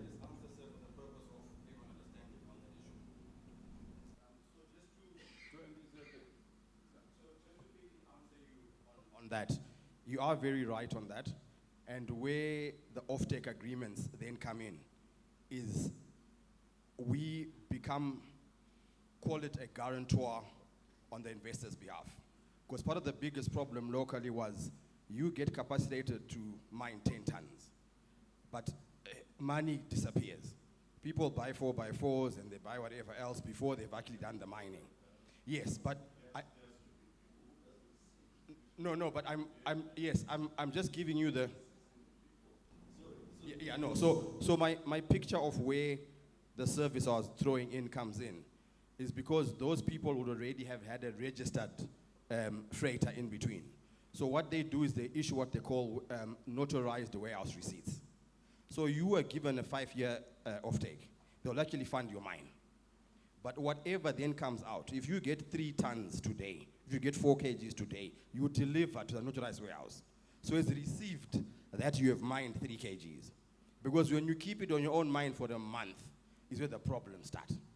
So whatever you get out, you are funded, but it goes into a notarized setup that can then ship when the volumes are right. So it's a whole, someone mentioned a whole process flow. So it's us getting that process flow that meets the export requirements for MMCZ, that meets the security and safety for the product, but still allows you to be funded. So you bring me 5 kgs now. Your European partner is paying you before I even ship. So you're no longer waiting for 45 days whilst the stuff is on the sea. The moment you have mined and I receive your 5 kgs with the sampling, money goes into your account. So you're cutting out 40 days on a transaction.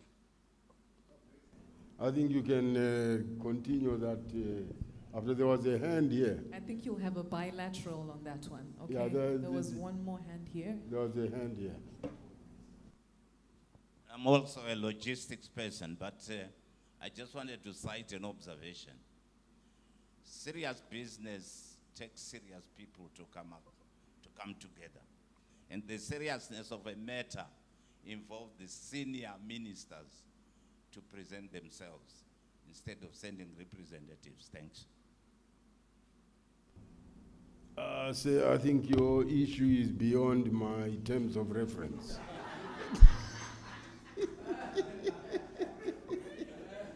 It could be career limiting, so I will not try to answer it.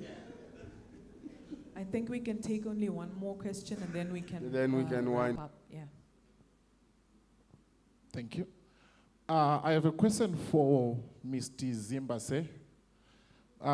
Given the scale of your operation at Karo Mining, how are you currently integrating technical services like plant optimization and improving your recovery rates and also managing your operational costs? And do you see strategic opportunities for us in the financial services to come up and partner in terms of financial modeling and ESG in terms of productivity and compliance?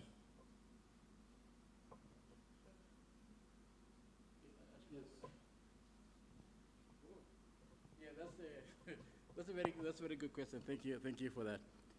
Look, I think as a group, we try and maximize use of technology, and are open to all sorts of innovative ideas that can come across. So if you have some ideas, let's talk.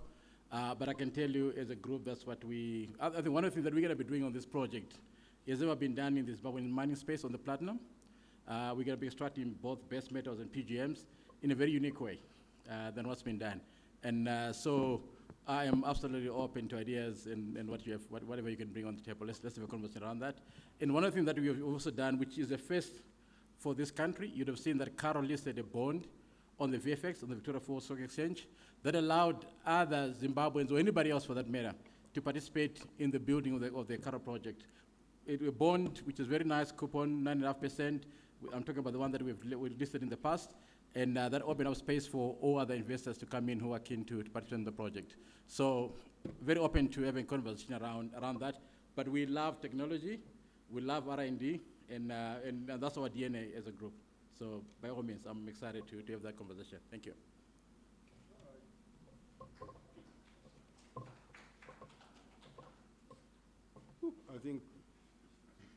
I think we've come to the end. Can you switch off that light? I can't see people in that corner. They might think I'm ignoring them. Or just make it face the door, please. Right. Thank you so much. It's been a very exciting afternoon. Oh, that's better. It's been a very exciting afternoon, and I can see we are now half the number of people we started off with, because there are other things that people have to do. They are busy executives and busy diplomats and mothers and fathers and what have you so. Thank you for those who have been able to stay this long. Right, we have discussed a lot of issues, many of which addressed the core business of the forum, and of course others that spilled over into other issues, and we allowed them to be discussed because they are important. I think what is coming out is that there are things that we as Zimbabweans need to sit together in our own little dare or what do you call it, dare in Indaba or whatever, where we can sit and thresh out as Zimbabweans. And as Zimbabweans, I think there are also various tiers. There is the miner himself, the artisanal miners, the women in mining. I'm so impressed. I really would love to hear more about what the young girls are doing in mining, because mining was a man's thing. I mean, you didn't get girls going underground, and even the jokes that they circulate about Makorokoza. I've never heard a joke about a woman in Mukorokoza. It's always men. So that women are coming on board, I think is a fantastic development that deserves a special recognition even at the Ministry of Mines. It should not come from the Ministry of Gender, my brother. It should come from the Ministry of Mines, that the Ministry of Mines recognizes that we have our daughters who are doing a fantastic job. Then you can take it to the Ministry of Gender to support you.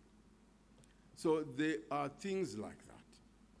There are things like at a sector level, those who are doing beryllium or those who are doing tantalum or those who are doing whatever, get yourselves organized.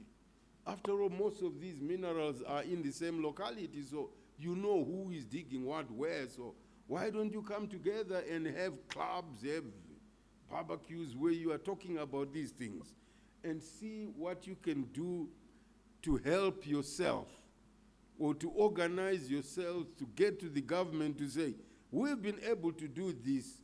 We are unable to do that because there's this legislation or there's this requirement which is standing in our way. Are you able to do something so that we're able to do whatever? So there are these engagements we need to do at various levels as Zimbabweans before we go to talk to other non-Zimbabweans. So like the EU, yes, they came here. They would love, and we're not saying that it's perfect in Europe. The cost structures in Europe could be very high, and hence some people say, oh, you can get this piece of equipment in China for 2,000, in Europe it will be 20,000, and so on. Fine, so go and get from China if that is what works for you. But for somebody who is coming from Europe, maybe they are used to their $20,000 piece of machinery, which serves their purpose. So nobody is forcing you to say you should buy the more expensive equipment from Europe. But even then, why aren't you making your own then? We used to make our own, and I do see lots of people who are fabricating a lot of equipment that is used in the mining industry. So how can we, as part of that development program for the mining industry, the target is now what, 20 billion or what? For the mining industry to contribute how much under the Vision 2030? There's a target of how much the mining industry is supposed to contribute. You are not going to be able to contribute that without energy. Nobody has talked about the big elephant in the room of energy of ZESA. ZESA is currently incapacitated. They are not able to provide electricity to people who want to invest. If you look at the suppressed demand, i.e.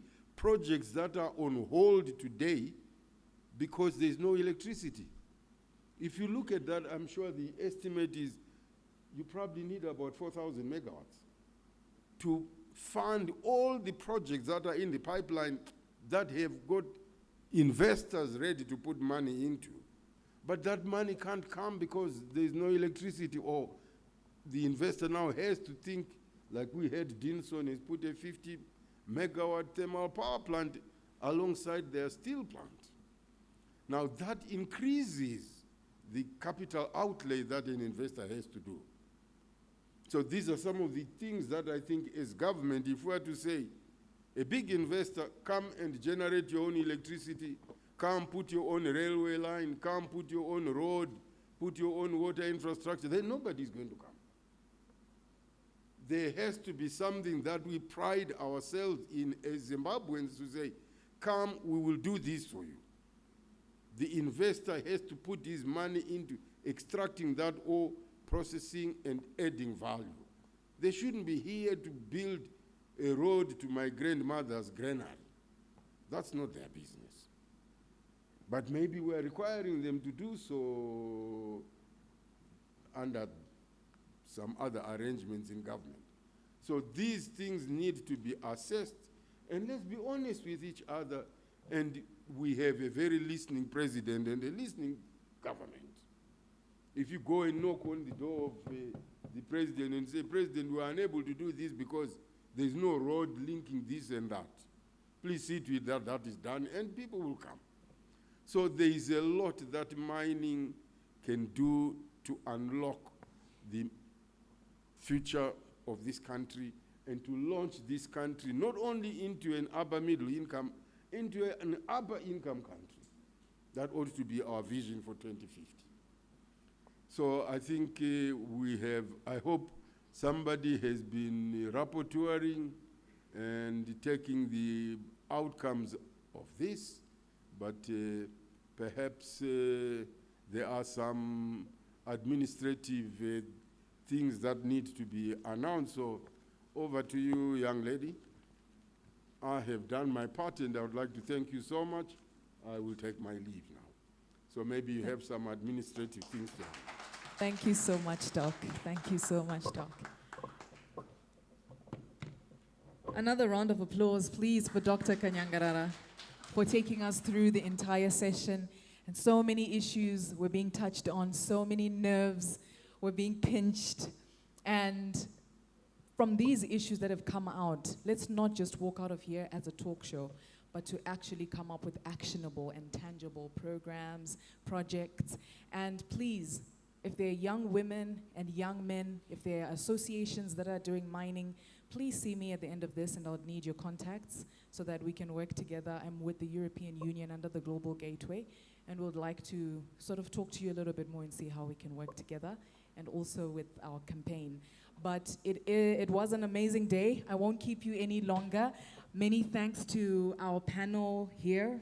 We had the Ministry of Mines. We had Mr. Munyanduri. Thank you so much for your contribution.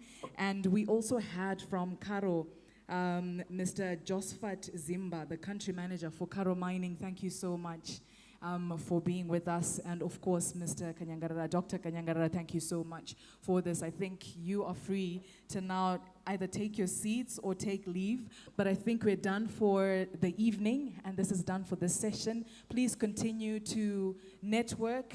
If you've seen someone you'd like to discuss something with, I saw conversations going back and forth. Let's see if those conversations will amount to something, right? But this is the very first EU-Zimbabwe Business Forum. And it's important that we see what are some of the synergies and what is the value that we are going to be getting out of this. I'm Rumizai Takaura. Thank you so much, everyone. Enjoy the rest of the day. All right.